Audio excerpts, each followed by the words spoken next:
ಉಗ್ರಂ ವೀರಂ ಮಹಾವಿಷ್ಣುಂ ಜ್ವಲಂತಂ ಸರ್ವತೋಮುಖಂ ನೃಸಿಂಹಂ ಭೀಷಣಂ ಭದ್ರಂ ಮೃತ್ಯುಂ ನಮಾಮ್ಯಹಂ. ಉಗ್ರಂ ವೀರಂ ಮಹಾವಿಷ್ಣುಂ ಜ್ವಲಂತಂ ಸರ್ವತೋಮುಖಂ ನೃಸಿಂಹಂ ಭೀಷಣಂ ಭದ್ರಂ ಮೃತ್ಯುಂ ನಮಾಮ್ಯಹಂ. ಉಗ್ರಂ ವೀರಂ ಮಹಾವಿಷ್ಣುಂ ಜ್ವಲಂತಂ ಸರ್ವತೋಮುಖಂ ನೃಸಿಂಹಂ ಭೀಷಣಂ ಭದ್ರಂ ಮೃತ್ಯುಂ ನಮಾಮ್ಯಹಂ. ಉಗ್ರಂ ವೀರಂ ಮಹಾವಿಷ್ಣುಂ ಜ್ವಲಂತಂ ಸರ್ವತೋಮುಖಂ ನೃಸಿಂಹಂ ಭೀಷಣಂ ಭದ್ರಂ ಮೃತ್ಯುಂ ನಮಾಮ್ಯಹಂ. ಉಗ್ರಂ ವೀರಂ ಮಹಾವಿಷ್ಣುಂ ಜ್ವಲಂತಂ ಸರ್ವತೋಮುಖಂ ನೃಸಿಂಹಂ ಭೀಷಣಂ ಭದ್ರಂ ಮೃತ್ಯುಂ ನಮಾಮ್ಯಹಂ.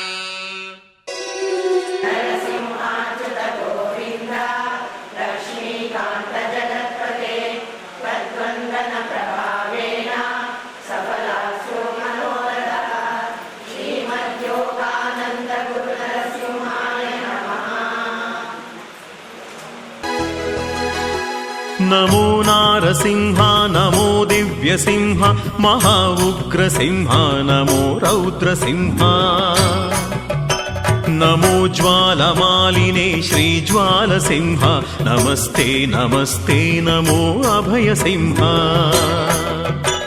ನಮೋ ಮಹಾಭದ್ರ ನಮೋ ಗುಣಭದ್ರ ನಮೋ ಬಲಭದ್ರ ನಮೋ ಜ್ಞಾನಭದ್ರ.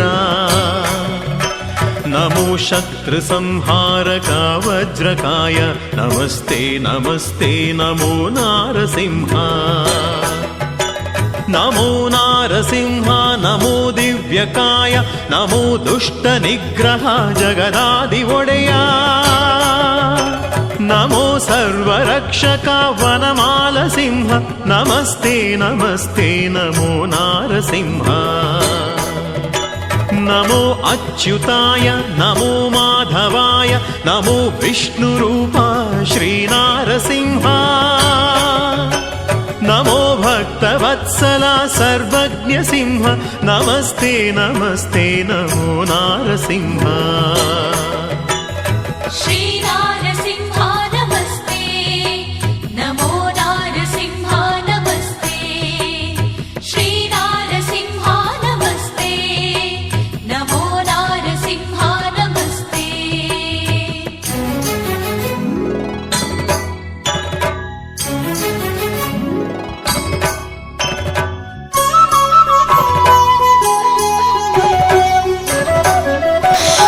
ಬ್ರಹ್ಮ ಗುರು ವಿಷ್ಣು ಗುರುದೇವೋ ಮಹೇಶ್ವರ ಗುರು ಸಾಕ್ಷಾತ್ ಪರಬ್ರಹ್ಮ ತಸ್ಮೈ ಶ್ರೀ ಗುರುವೇ ನಮಃ.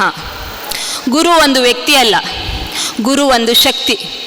ಅಜ್ಞಾನದ ಕತ್ತಲಿನಿಂದ ಸುಜ್ಞಾನದ ಬೆಳಕಿನೆಡೆಗೆ ಸಾಗುವಂತಹ ಶಕ್ತಿಯೇ ಗುರು.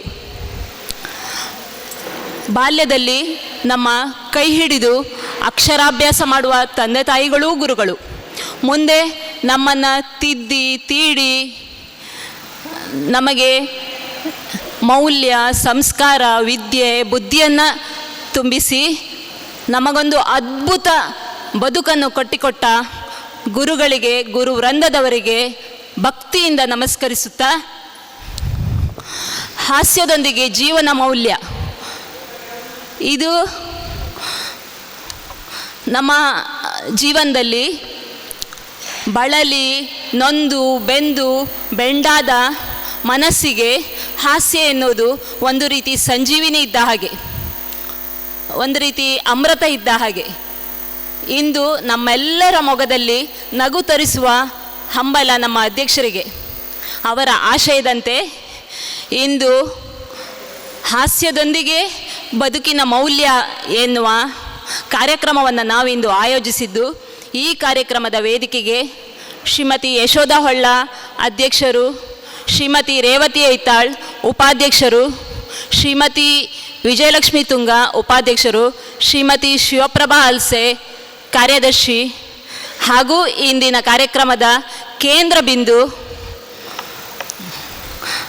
ಉತ್ಸಾಹದ ಚಿಲುಮೆ, ಸ್ಫೂರ್ತಿಯ ಬಗ್ಗೆ ನಮ್ಮ ಸಂಧ್ಯಕ್ಕ, ಯಾನೆ ಸಂಧ್ಯಾ ಶೆಣೈ ಇವರೆಲ್ಲರನ್ನ ವೇದಿಕೆಗೆ ಅಭಿಮಾನದಿಂದ ಆಹ್ವಾನಿಸುತ್ತಾ ಆಸನವನ್ನು ಸ್ವೀಕರಿಸಬೇಕಾಗಿ ಕೇಳಿಕೊಳ್ತೇನೆ. ಬರಡು ಕೊನರುವುದಯ್ಯ, ನೀನೊಲಿದರೆ ಬರಡು ಹಯನವುದಯ್ಯ, ನೀನೊಲಿದರೆ ವಿಷವೂ ಅಮೃತಬಹುದಯ್ಯ, ನೀನೊಲಿದರೆ ಸಕಲ ಪಡಿ ಪದಾರ್ಥ ಇದರಲ್ಲಿಪ್ಪವೂ ಕೂಡಲ ಸಂಗಮದೇವ ಎನ್ನುವ ಬಸವಣ್ಣನವರ ವಚನದಂತೆ ಭಗವಂತನೇ ಒಲುಮೆಗಾಗಿ ಈಗ ಪ್ರಾರ್ಥಿಸಿಕೊಳ್ಳಲಿದ್ದಾರೆ ಶ್ರೀಮತಿ ಲತಾ ಹೊಳ್ಳ ಹಾಗೂ ಶ್ರೀಮತಿ ವಿಜಯಲಕ್ಷ್ಮಿ ತುಂಗ. ಗೌರಿ ವರಸುತ ನಮೋ ನಮೋ ವರ ಗೌರಿ ವರಸುತ ನಮೋ ನಮೋ ಚಾರು ಚಂದನ ಚರ್ಚಿತ ಗಾತ್ರ ವಾರಿಜನೇತ್ರ ನಮೋ ನಮೋ ವರ ಗೌರಿ ವರಸುತ ನಮೋ ನಮೋ ವರ ಗೌರಿ ವರಸುತ ನಮೋ ನಮೋ ವಿಘ್ನ ವಿದಾಯಕ ವಿಘ್ನ ವಿದೂರಕ ಸಿದ್ಧಿ ವಿನಾಯಕ ನಮೋ ನಮೋ ವರ ಗೌರಿ ವರಸುತ ನಮೋ ನಮೋ ವರ ಗೌರಿ ವರಸುತ ನಮೋ ನಮೋ ವಾಸುದೇವ ವಿಠಲ ಸೇವಾರಸ ದಾಸ ಜನ ಪ್ರಿಯ ನಮೋ ನಮೋ ವರ ಗೌರಿ ವರಸುತ ನಮೋ ನಮೋ ವರ ಗೌರಿ ವರಸುತ ನಮೋ ನಮೋ. ಯಾವುದೇ ಕಾರ್ಯಕ್ರಮವಿರಲಿ, ಪ್ರಾರಂಭದಲ್ಲಿ ನಮ್ಮ ಹಿಂದೂ ಸಂಪ್ರದಾಯದಂತೆ ವೇದಿಕೆಯಲ್ಲಿರುವ ಗಣ್ಯರನ್ನು, ಅತಿಥಿ ಅಭ್ಯಾಗತರನ್ನು ಸ್ವಾಗತಿಸುವುದು ನಮ್ಮ ಕ್ರಮ.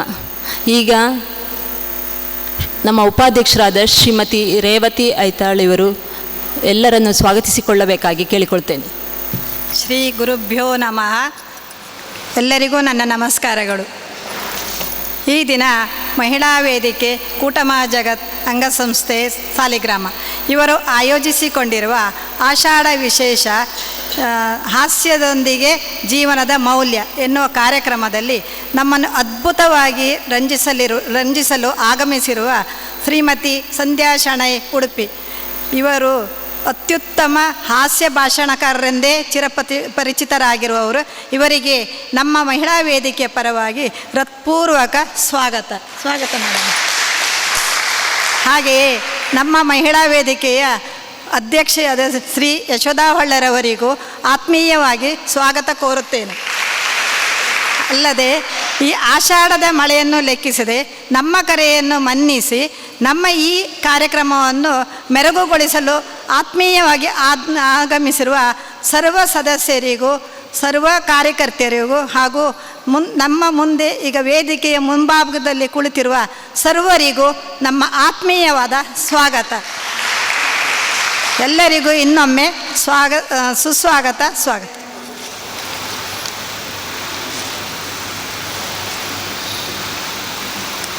ಎಲ್ಲರನ್ನ ಅಭಿಮಾನದಿಂದ ಸ್ವಾಗತಿಸಿಕೊಂಡ ಉಪಾಧ್ಯಕ್ಷರನ್ನು ನಾನು ಹೃತ್ಪೂರ್ವಕವಾಗಿ ಸ್ವಾಗತಿಸಿಕೊಳ್ಳುತ್ತೇನೆ. ಆತ್ಮೀಯರೇ, ಇದು ಆಷಾಢ ಮಾಸ, ಆಹ್ಲಾದತೆಯ ಮಾಸ. ಪ್ರಕೃತಿ ರಮಣೀಯವಾಗಿ ಮೈತರೆಯುವುದು ಈ ಮಾಸದಲ್ಲೇ. ಅದೇ ಪ್ರಕೃತಿ ಮುನಿದಲ್ಲಿ ಅದು ರುದ್ರರಮಣೀಯವೂ ಆಗುವುದು ಈ ಮಾಸದಲ್ಲೇ. ಇದೀಗ ಸಭೆಗೆ ಆಗಮಿಸಿದ ಶ್ರೀ ಸುರೇಂದ್ರ ಅಡಿಗ ಅವರನ್ನು ನಾನು ಮಹಿಳಾ ವೇದಿಕೆಯ ಪರವಾಗಿ ಹೃತ್ಪೂರ್ವಕವಾಗಿ ಸ್ವಾಗತಿಸಿಕೊಳ್ಳುತ್ತೇನೆ. ಧೋ ಎಂದು ಧರೆಗೆ ಇಳಿಯುವ ಮಸಲಧಾರೆ, ಬಾನೆತ್ತರದಲ್ಲಿ ಸಂಚರಿಸುತ್ತಿರುವ ಕಪ್ಪು ದಟ್ಟ ಮೋಡಗಳು, ಮಂಜು ಮಿಸುಕಿದ ಇಬ್ಬನಿಯ ಸೊಬಗು, ಎಲ್ಲಿ ನೋಡಿದರಲ್ಲಿ ಹಸಿರ ಸಸ್ಯ ರಾಶಿ. ಇದರ ಮಧ್ಯೆ ನಮ್ಮ ಸಂಧ್ಯಕ್ಕನವರ ಹಾಸ್ಯ ಚಟಾಕಿ ಇದ್ದರೆ ಇನ್ನಷ್ಟು ಮೆರುಗು. ಈಗ ಸಂಧ್ಯಾ ಶೆಣೈ ಅವರ ಪಾತ್ರ ಪರಿಚಯವನ್ನು ನಮ್ಮ ಅಧ್ಯಕ್ಷರಾದ ಶ್ರೀಮತಿ ಯಶೋಧ ಹೊಳ್ಳ ಇವರು ಮಾಡಿಕೊಡಬೇಕಾಗಿ ಕೇಳಿಕೊಳ್ತೇನೆ. ಶ್ರೀ ಗುರುಭ್ಯೋ ನಮಃ. ಎಲ್ಲರಿಗೂ ನಮಸ್ಕಾರ. ಸ್ವಾಗತ ಅಂತೂ ರೇವತಿ ಅಕ್ಕ ಮಾಡಿದರು, ಆದರೆ ನಾನು ಪ್ರೀತಿಯಿಂದ ಸ್ವಾಗತಿಸಿಕೊಳ್ತಿದ್ದೇನೆ. ಒಂದು, ಇವತ್ತು ಗುರುಪೂರ್ಣಿಮಾ, ನಮ್ಮ ಆರಾಧ್ಯ ದೇವರಾದ ನರಸಿಂಹನ ನಾವು ಗುರು ನರಸಿಂಹ, ಆತನೇ ನಮಗೆ ಗುರು, ಮಠವೇ ನಮಗೆ ಸಾಲಿಗ್ರಾಮದ ಗುರು ನರಸಿಂಹ ದೇವಸ್ಥಾನ ಅನ್ನೋದನ್ನು ನೆನಪಿಸಿಕೊಳ್ಳುತ್ತಾ ದೇವರಿಗೆ ಪ್ರಾರ್ಥಿಸಿ ಫಲ ತಾಂಬೂಲ ಇಟ್ಟು, ಹಾಗೆಯೇ ಎಲ್ಲರೂ ಮುಷ್ಟಿ ಕಾಣಿಕೆಯ ಮೂಲಕ ಗುರುವಿಗೆ ಕಾಣಿಕೆಯನ್ನು ನೀಡಿ ನಾವು ಕೃತಾರ್ಥರಾಗಿದ್ದೇವೆ. ಬಂದಂಥ ನಿಮಗೆಲ್ಲ ಪ್ರತ್ಯೇಕವಾಗಿ ಹೆಸರಿಸ್ತಾ ಇಲ್ಲದೆ ಹಾಗೆ ನಿಮ್ಮನ್ನು ಪ್ರೀತಿಯಿಂದ ಸ್ವಾಗತಿಸ್ಕೊಳ್ತಿದ್ದೇನೆ. ದೊಡ್ಡ ದೊಡ್ಡ ಮಳೆ ಹನಿ ಅಲ್ಲ, ಆಚಿಂದೊಂದು ದೊಡ್ಡ ಮಳೆ, ಈಚಿಂದೊಂದು ದೊಡ್ಡ ಹನಿ, ಅದ್ರ ಮಧ್ಯದಲ್ಲಿ ನೀವೆಲ್ಲ ಬಂದಿದ್ರಿ. ಇಲ್ಲಿ ಬಂದು ಕೂತವರೆಲ್ಲ ಒಬ್ಬರು ಅಂದರೆ 4 ಜನ ಅಂತ ಎಣಿಸ್ಕೊಳ್ಳಿ ಅಂತ ಸಂಧ್ಯಾಕ್ಕನ ಹತ್ರ ಹೇಳಿ ಆಯ್ತು ನಾನು. 50 ಜನ ಅಂದರೆ 200 ಜನ ಅಂತ ಲೆಕ್ಕ ಅಂತ. ಪ್ರಾಯಶಃ ಅವರು ಸಂಧ್ಯಾ ಅವರ ಸ್ನೇಹ ಮತ್ತು ನನ್ನ ಪರಿಚಯ ಸುಮಾರು 2010-11ರಲ್ಲಿ ನಾನು ರೋಟ್ರಿ ಕಾರ್ಯದರ್ಶಿಯಾಗಿದೆ. CA ಬ್ಯಾಂಕಿನ ಸೆಕ್ರೆಟರಿ ಆಗಿದ್ದಾಗ ಸ್ವಸಹಾಯ ಸಂಘಗಳ ಗುಂಪು ಅವರು ಯಾವತ್ತೂ ನೆನಪಿಸಿದ್ದು 800 ಜನಕ್ಕಿಂತ ಹೆಚ್ಚಿರುವ ಒಂದು ಸಮಾವೇಶದಲ್ಲಿ ಒಂದು ಕಾರ್ಯಕ್ರಮವನ್ನು ಅವರಿಂದ ಇಡಿಸಿತ್ತು. ಅಷ್ಟು ಅದ್ಭುತವಾದ ಕಾರ್ಯಕ್ರಮವಾಗಿತ್ತು. ಮತ್ತೆ ನಮಗೆ ಅವರನ್ನು ಕರೆದುಕೊಳ್ಳುವ ಭಾಗ್ಯ ಒದಗಿ ಬರಲಿಲ್ವೋ, ನಮಗೆ ಅನುವಾಗಲಿಲ್ವೋ ಗೊತ್ತಿಲ್ಲ. ಅಂತೂ ಇವತ್ತು ಈ ಮಳೆಯ ಒಳಗೆ ಆಷಾಢ ತಿಂಗಳಲ್ಲಿ ಅವ್ರನ್ನ ನಾನು ಕರೆಸಿಕೊಳ್ತಾ ಇದ್ದೇನೆ. ಆದರೆ ಪ್ರೀತಿಯಿಂದ ನಗುತ್ತಾ ಒಪ್ಪಿದ್ದಾರೆ. ಅವ್ರ ಪರಿಚಯ ಪ್ರಾಯಶಃ ಮಹಾಲಕ್ಷ್ಮಿ ಅಥವಾ ಸುಮನ ಹೇಳಿದರೆ ತುಂಬ ಚಂದ ಮಾಡಿ ಏಕಪಾತ್ರ ಅಭಿನಯ ಥರ ಮಾಡ್ತಿದ್ರೇನೋ. ಈಗ ನಾನು ಹಾಗೆ ಅಂತ ಎಣಿಸ್ತೆ, ಮೈಕ್ ಹಿಡ್ಕೊಂಡಿದ್ನಲ್ಲ ಹೆಂಗಿದ್ರು. ನಾನು ಅಲ್ಲಿದ್ದರೆ ಯಶೋಧ ಹೊಳ್ಳ, ಇಲ್ಲಿದ್ದರೆ ಸಂಧ್ಯಾ ಶೆಣೈ ಅಂತ ಅವ್ರ ಪರಿಚಯ ಹೇಳ್ತೆ. ಯಾಕಂದರೆ ಅದನ್ನು ಅವ್ರು ಬರೆದು ಕೊಟ್ಟದನ್ನು ಹಾಗೆ ಓದೋದ್ರಲ್ಲೇ ಒಂದು ಚಂದ. ನಾನೇನೋ ವಾಕ್ಯ ಮಾಡಿದರೆ ಅದಕ್ಕೊಂಥರ ಚಂದ ಬರೋದಿಲ್ಲ ಅನ್ನೋದಕ್ಕೆ 5 ನಿಮಿಷ ನಾನು ಸಂಧ್ಯಾ ಶೆಣೈ ಇರ್ತೆ, ಆಯಿತಾ? ಹಾಗೆ ಎಣಿಸಿ ಎಲ್ಲರೂ. ಶ್ರೀಮತಿ ಸಂಧ್ಯಾ ಶೆಣೈ, ಉಡುಪಿ. ಪಶ್ಚಿಮ ಘಟ್ಟದ ಆಗುಂಬೆಯ ತಪ್ಪಲಾದ ಸೋಮೇಶ್ವರದಲ್ಲಿ ಶ್ರೀಯುತ ಮಂಜುನಾಥ ಭಕ್ತ ಹಾಗೂ ಶ್ರೀಮತಿ ಸುಗಂಧ ಭಕ್ತ ದಂಪತಿಗಳ ಪುತ್ರಿಯಾಗಿ ಹುಟ್ಟಿ ಪೋಖರಿ ಮಾಡುತ್ತಾ ವಟವಟಗುಟ್ಟುತ್ತಾ 19 ವರ್ಷಗಳ ಆಗುವ ಬಹುಶಃ ನನ್ನ ಕಾಟ ತಡೆಯಲಾರದೆ ಅಪ್ಪ ಅಮ್ಮ ನನ್ನನ್ನು ದಾಟಿಸಿದ್ದು ಉಡುಪಿಯ ಸಜ್ಜನ ಶ್ರೀಯುತ ವಿಠಲ್ ದಾಸ್ ಶೆಣೈ ಅವರಿಗೆ.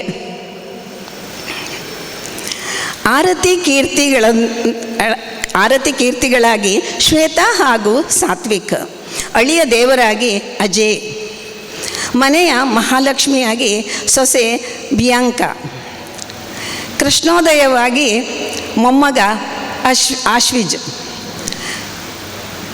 ಅಂತೂ ಒಂದು ಅಜ್ಜಿ ಅವರಿಗೆ, ಆಯಿತಾ? ನನ್ನ ವಟವಟ ಕೇಳಿ ಸುಸ್ತಾದವರು. ಅಖಿಲ ಭಾರತ ಸಾಹಿತ್ಯ ಸಮ್ಮೇಳನ ಉಡುಪಿ, ಜಿಲ್ಲಾ ಹಾಗೂ ತಾಲೂಕು ಸಾಹಿತ್ಯ ಸಮ್ಮೇಳನಗಳು, ಮಕ್ಕಳ ಸಾಹಿತ್ಯ ಸಮ್ಮೇಳನಗಳು, ಗಡಿನಾಡ ಸಾಹಿತ್ಯ ಸಮ್ಮೇಳನಗಳು, ರಾಜ್ಯ ಮಟ್ಟದ ಕೊಂಕಣಿ ಸಾಹಿತ್ಯ ಸಮ್ಮೇಳನ ಹಾಗೂ ವಿವಿಧ ಊರುಗಳ ಲಯನ್ಸ್, ರೋಟ್ರಿ, JC ಬಾಂಧವರು, ಅನೇಕ ಶಾಲಾ ಕಾಲೇಜುಗಳ ಅಧ್ಯಾಪಕ ಹಾಗೂ ವಿದ್ಯಾರ್ಥಿ ವೃಂದದವರು ಹಾಗೂ ಅನೇಕ ಸಂಘಟನೆಗಳ ಸಭಾಸದರು ಹಾಗೂ ಇಂದಿನಂತೆ ಒಂದು ಕೇಳುತ್ತಾ ಕುಳಿತ ಬಡಪಾಯಿ ಪ್ರೇಕ್ಷಕರು. ನನ್ನ ಬಾಯಿ ಚಪಲಕ್ಕೆ ಬಲಿಪಶು ಆದವರು ರಾಜ್ಯಾದ್ಯಂತ ಎಲ್ಲ ಪ್ರಮುಖ ಊರುಗಳ ಹಾಸ್ಯಪ್ರಿಯರು ಹಾಗೂ ಗೋವಾ, ಮುಂಬೈ, ಹೈದರಾಬಾದ್, ಚೆನ್ನೈ, ಕಾಸರಗೋಡು ಮುಂತಾದ ಕಡೆಯ ಕನ್ನಡ ಪ್ರಿಯರು. ಇವರು ಮಾತ್ರವಲ್ಲದೆ ದುಬೈ, ಅಬುದಾಬಿ ಮುಂತಾದ ಕಡೆಯ ಕನ್ನಡ ಪ್ರಿಯ ಸಂಘಟನೆಯವರು. ನಾನು ಶುದ್ಧ ಸಸ್ಯಾಹಾರಿ ಆದವರು, ಆದರೆ ತಲೆ ತಿನ್ನುವಾಗ ಮಾತ್ರ ನಿಷ್ಠುರವಾಗಿ ಮಾಂಸಾಹಾರಿ. ನಿರಂತರವಾಗಿ ಪ್ರೋತ್ಸಾಹಿಸುತ್ತಿರುವ ನಾನಿರುವ ಸಂಘಟನೆ ಸುಹಾಸಂ, ರಥಬೀದಿ ಗೆಳೆಯರು, ತುಳುಕೂಟ ಉಡುಪಿ, ರಂಗಭೂಮಿ ಉಡುಪಿ ಹಾಗೂ ಸಂಸ್ಕೃತಿ ವಿಶ್ವ ಪ್ರತಿಷ್ಠಾನ. ಅದರಲ್ಲೂ ವಿಶೇಷವಾಗಿ ಸುಹಾಸಂ ಹಾಗೂ ಸಂಸ್ಕೃತಿ ವಿಶ್ವ ಪ್ರತಿಷ್ಠಾನದಲ್ಲಿ ಉಪಾಧ್ಯಕ್ಷೆಯ ಸ್ಥಾನವನ್ನು ನೀಡಿ ನನ್ನ ಮೇಲಿನ ಪ್ರೀತಿಯನ್ನು ತೋರಿಸಿರುವರು. ಇವರೆಲ್ಲರೂ ನನ್ನ ಮಾತುಗಳನ್ನು ಕೇಳುತ್ತಾ ನಿರಂತರ ಪ್ರೋತ್ಸಾಹಿಸುತ್ತಾ ನನಗೆ ಇಷ್ಟರವರೆಗೆ 13 ಪ್ರಶಸ್ತಿಗಳನ್ನು ಸಿಗುವಂತೆ ಮಾಡಿ ನನ್ನ ಮಾತನಾಡುವ ತಾಕತ್ತು ಇನ್ನೂ ಅವರು ಕೇಳುವ ಸಹನಾ ಶಕ್ತಿಯನ್ನು ವೃದ್ಧಿಸಿಕೊಂಡಿರುತ್ತಾರೆ. ವಿಶೇಷವಾಗಿ ನಾನು ಹುಟ್ಟಿದ ಬೆಳೆದ ಹೆಬ್ರಿ ತಾಲೂಕು ದ್ವಿತೀಯ ಸಾಹಿತ್ಯ ಸಮ್ಮೇಳನಾಧ್ಯಕ್ಷೆಯ ಸರ್ವಾಧ್ಯಕ್ಷೆಯ ಪದವಿಯನ್ನು ನನಗೆ ದಯಪಾಲಿಸಿ ನನ್ನ ಜೀವನವನ್ನು ಸಾರ್ಥಕಗೊಳಿಸಿದ್ದಾರೆ. ಇದಲ್ಲದೆ 2 ಚಲನಚಿತ್ರಗಳಲ್ಲಿ ಅಭಿನಯಿಸುವ ಅವಕಾಶವೂ ನನ್ನ ಪಾಲಿನದಾಗಿದೆ. ನನಗೆ ಸದಾ ಸಹಕಾರಿಯಾಗಿ ಪ್ರೋತ್ಸಾಹಿಸುತ್ತಿರುವ ಬಂಧು ಬಳಗ, ಗೆಳೆಯ ಗೆಳತಿಯರು ಹಾಗೂ ಪ್ರಾರಂಭಿಕ ಹಂತದಿಂದಲೂ ಕೈ ಹಿಡಿದು ನಡೆಸಿದ ನಡುಮನೆ ಬಳಗ, ಸರ್ವ ಸದಸ್ಯರು, ವಿಶೇಷವಾಗಿ ಗುರುಸ್ಥಾನದಲ್ಲಿರುವ ಕೂಗೋ ಇವರೆಲ್ಲರನ್ನೂ ಸ್ಮರಿಸುತ್ತಾ ಇನ್ನು ಮುಂದೆಯೂ ನನ್ನ ಕೊರೆತ ಬೇಕಾದವರು ಸಂಪರ್ಕಿಸಬಹುದಾದ ದೂರವಾಣಿ ಸಂಖ್ಯೆ 9904100598. ಇಷ್ಟೊತ್ತರೆಗೆ ಮಾತ್ರ ನಾ ಸಂದೇಶನೇ, ಇನ್ನು ಯಶೋಧ ಹೊಳ್ಳ ಆಯಿತಾ? ಯಾಕೆ ನನಗೆ ಇದು ಅವ್ರ ಮನೆ ರಾತ್ರಿ ಕಳಿಸಿದ ತಕ್ಷಣ ಓದಿದ ತಕ್ಷಣ ನಾನಿನ್ನು ವಾಕ್ಯ ಮಾಡಿ ಹೇಳಿದರೆ ಪ್ರಾಯಶಃ ಇಷ್ಟು ಖುಷಿ ಇಲ್ಲ. ಅವರೇನೋ ತುಂಬ ಖುಷಿಯಲ್ಲಿ ಬರೆದಿದ್ರಲ್ಲ, ಸ್ವಲ್ಪ ನಾ ಹೇಳುವ ಅಂತ. ಮಧ್ಯಾಹ್ನ ಸುಮ್ಮನೆ ಸಿಕ್ಕಿದ್ಲು, ಅವಳ ಹತ್ರ ಹೇಳ್ತೆ ಅಂತ ಎಣಿಸ್ಕೊಂಡೆ. ಆದರೂ ಒಂದು ಸಣ್ಣ ಸ್ವಾರ್ಥ, ನಾನು ಒಂದು ಸ್ವಲ್ಪ ಹೊತ್ತು ಸಾಹಿತ್ಯದಲ್ಲಿ ಮಾತಾಡುವ ಅಂತ. ಹೀಗೆ ಹೇಳ್ತಾ ಅವಕಾಶ ಕೊಟ್ಟಂತಹ ನಿಮ್ಮೆಲ್ಲರಿಗೂ ವಂದಿಸುತ್ತಾ, ಅದನ್ನು ಹೇಳಿದೆ ಬಂದ ತಕ್ಷಣ ನಾ ಅದನ್ನೇ ಓದುದಾ ಅಂತ. ಖಂಡಿತ ಓದಿ ಅಂತ ಹೇಳಿದರೆ ನನಗೆ ಅನುಮತಿ ಕೊಟ್ಟ ಸಂಧ್ಯಾಕ ಎಲ್ಲರಿಗೂ ವಂದನೆಗಳನ್ನು ಸಲ್ಲಿಸುತ್ತಾ ನಮ್ಮ ವೇದಿಕೆಯನ್ನು ಸಂದೇಶಣೆಯವರಿಗೆ ತೆರವು ಮಾಡಿಕೊಳ್ಳ ಅಂತ ಹೇಳ್ತಾ, ವಿಶೇಷವಾಗಿ ಉಡುಪಿ ಜಿಲ್ಲಾ ಕನ್ನಡ ಸಾಹಿತ್ಯ ಪರಿಷತ್ತಿನ ಅಧ್ಯಕ್ಷರಾದ ಸುರೇಂದ್ರ ಅಡಿಗರು ಬಂದಿದ್ದಾರೆ. ಯಾಕಂದರೆ ನಮ್ಮ ಕಾರ್ಯಕ್ರಮದ ಜೊತೆಗೆ ನಮ್ಮ ಕಾರ್ಯಕ್ರಮನ ಯಾವತ್ತೂ ಮೆಚ್ಚುವವರು, ಪ್ರೋತ್ಸಾಹಿಸುವವರು. ಮೊನ್ನೆಯ ಸಮ್ಮೇಳನಕ್ಕೂ ಸಹ ಹೇಳಿದರು ಅನಾನುಕೂಲ, ಆದರೆ ಅವರ ಪ್ರೋತ್ಸಾಹ ನಮಗೆ ಸಿಕ್ಕಿದೆ, ಧನ ಸಹಾಯ. ಆದರೆ ಸಂಧ್ಯಾಕ ಭಾರಿ ನಿಕಟ ವ್ಯಕ್ತಿ ಅವರಿಗೆ ಸಾಹಿತ್ಯ ಲೋಕದಲ್ಲಿ ಅಂತ ಹೇಳ್ತಾ ಬಂದವರಿಗೆಲ್ಲ ಇನ್ನೊಮ್ಮೆ ಸ್ವಾಗತವನ್ನು ಕೋರ್ತಾ ವೇದಿಕೆಯನ್ನು ನಾವು ಸಂಧ್ಯಾ ಶೆಣೈ ಅವರಿಗೆ ತೆರವು ಮಾಡಿಕೊಳ್ತಿದ್ದೇವೆ. ಅದ್ಭುತವಾದ ಚಪ್ಪಾಳೆ ಮೂಲಕ ಅವರನ್ನು ಸ್ವಾಗತಿಸಿಕೊಳ್ಳೋಣ.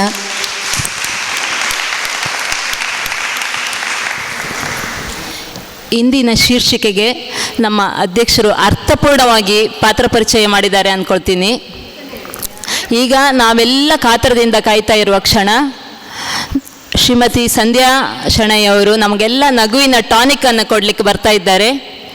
ಹಿಂದಣ ಹೆಜ್ಜೆಯ ಅರಿವಿಲ್ಲದೆ ಮುಂದಣ ಹೆಜ್ಜೆ ಇಡಬಾರದು ನೋಡ ಎನ್ನುವ ಕವಿವಾಣಿಯಂತೆ ಅವರು ಸಾಗಿ ಬಂದ ದಾರಿಯನ್ನು 1-2 ಮಾತುಗಳಲ್ಲಿ ತಿಳಿಸುತ್ತಾ ಕಾರ್ಯಕ್ರಮವನ್ನು ನಡೆಸಿಕೊಡಬೇಕಾಗಿ ಅವರಲ್ಲಿ ಕೇಳಿಕೊಳ್ತೇನೆ.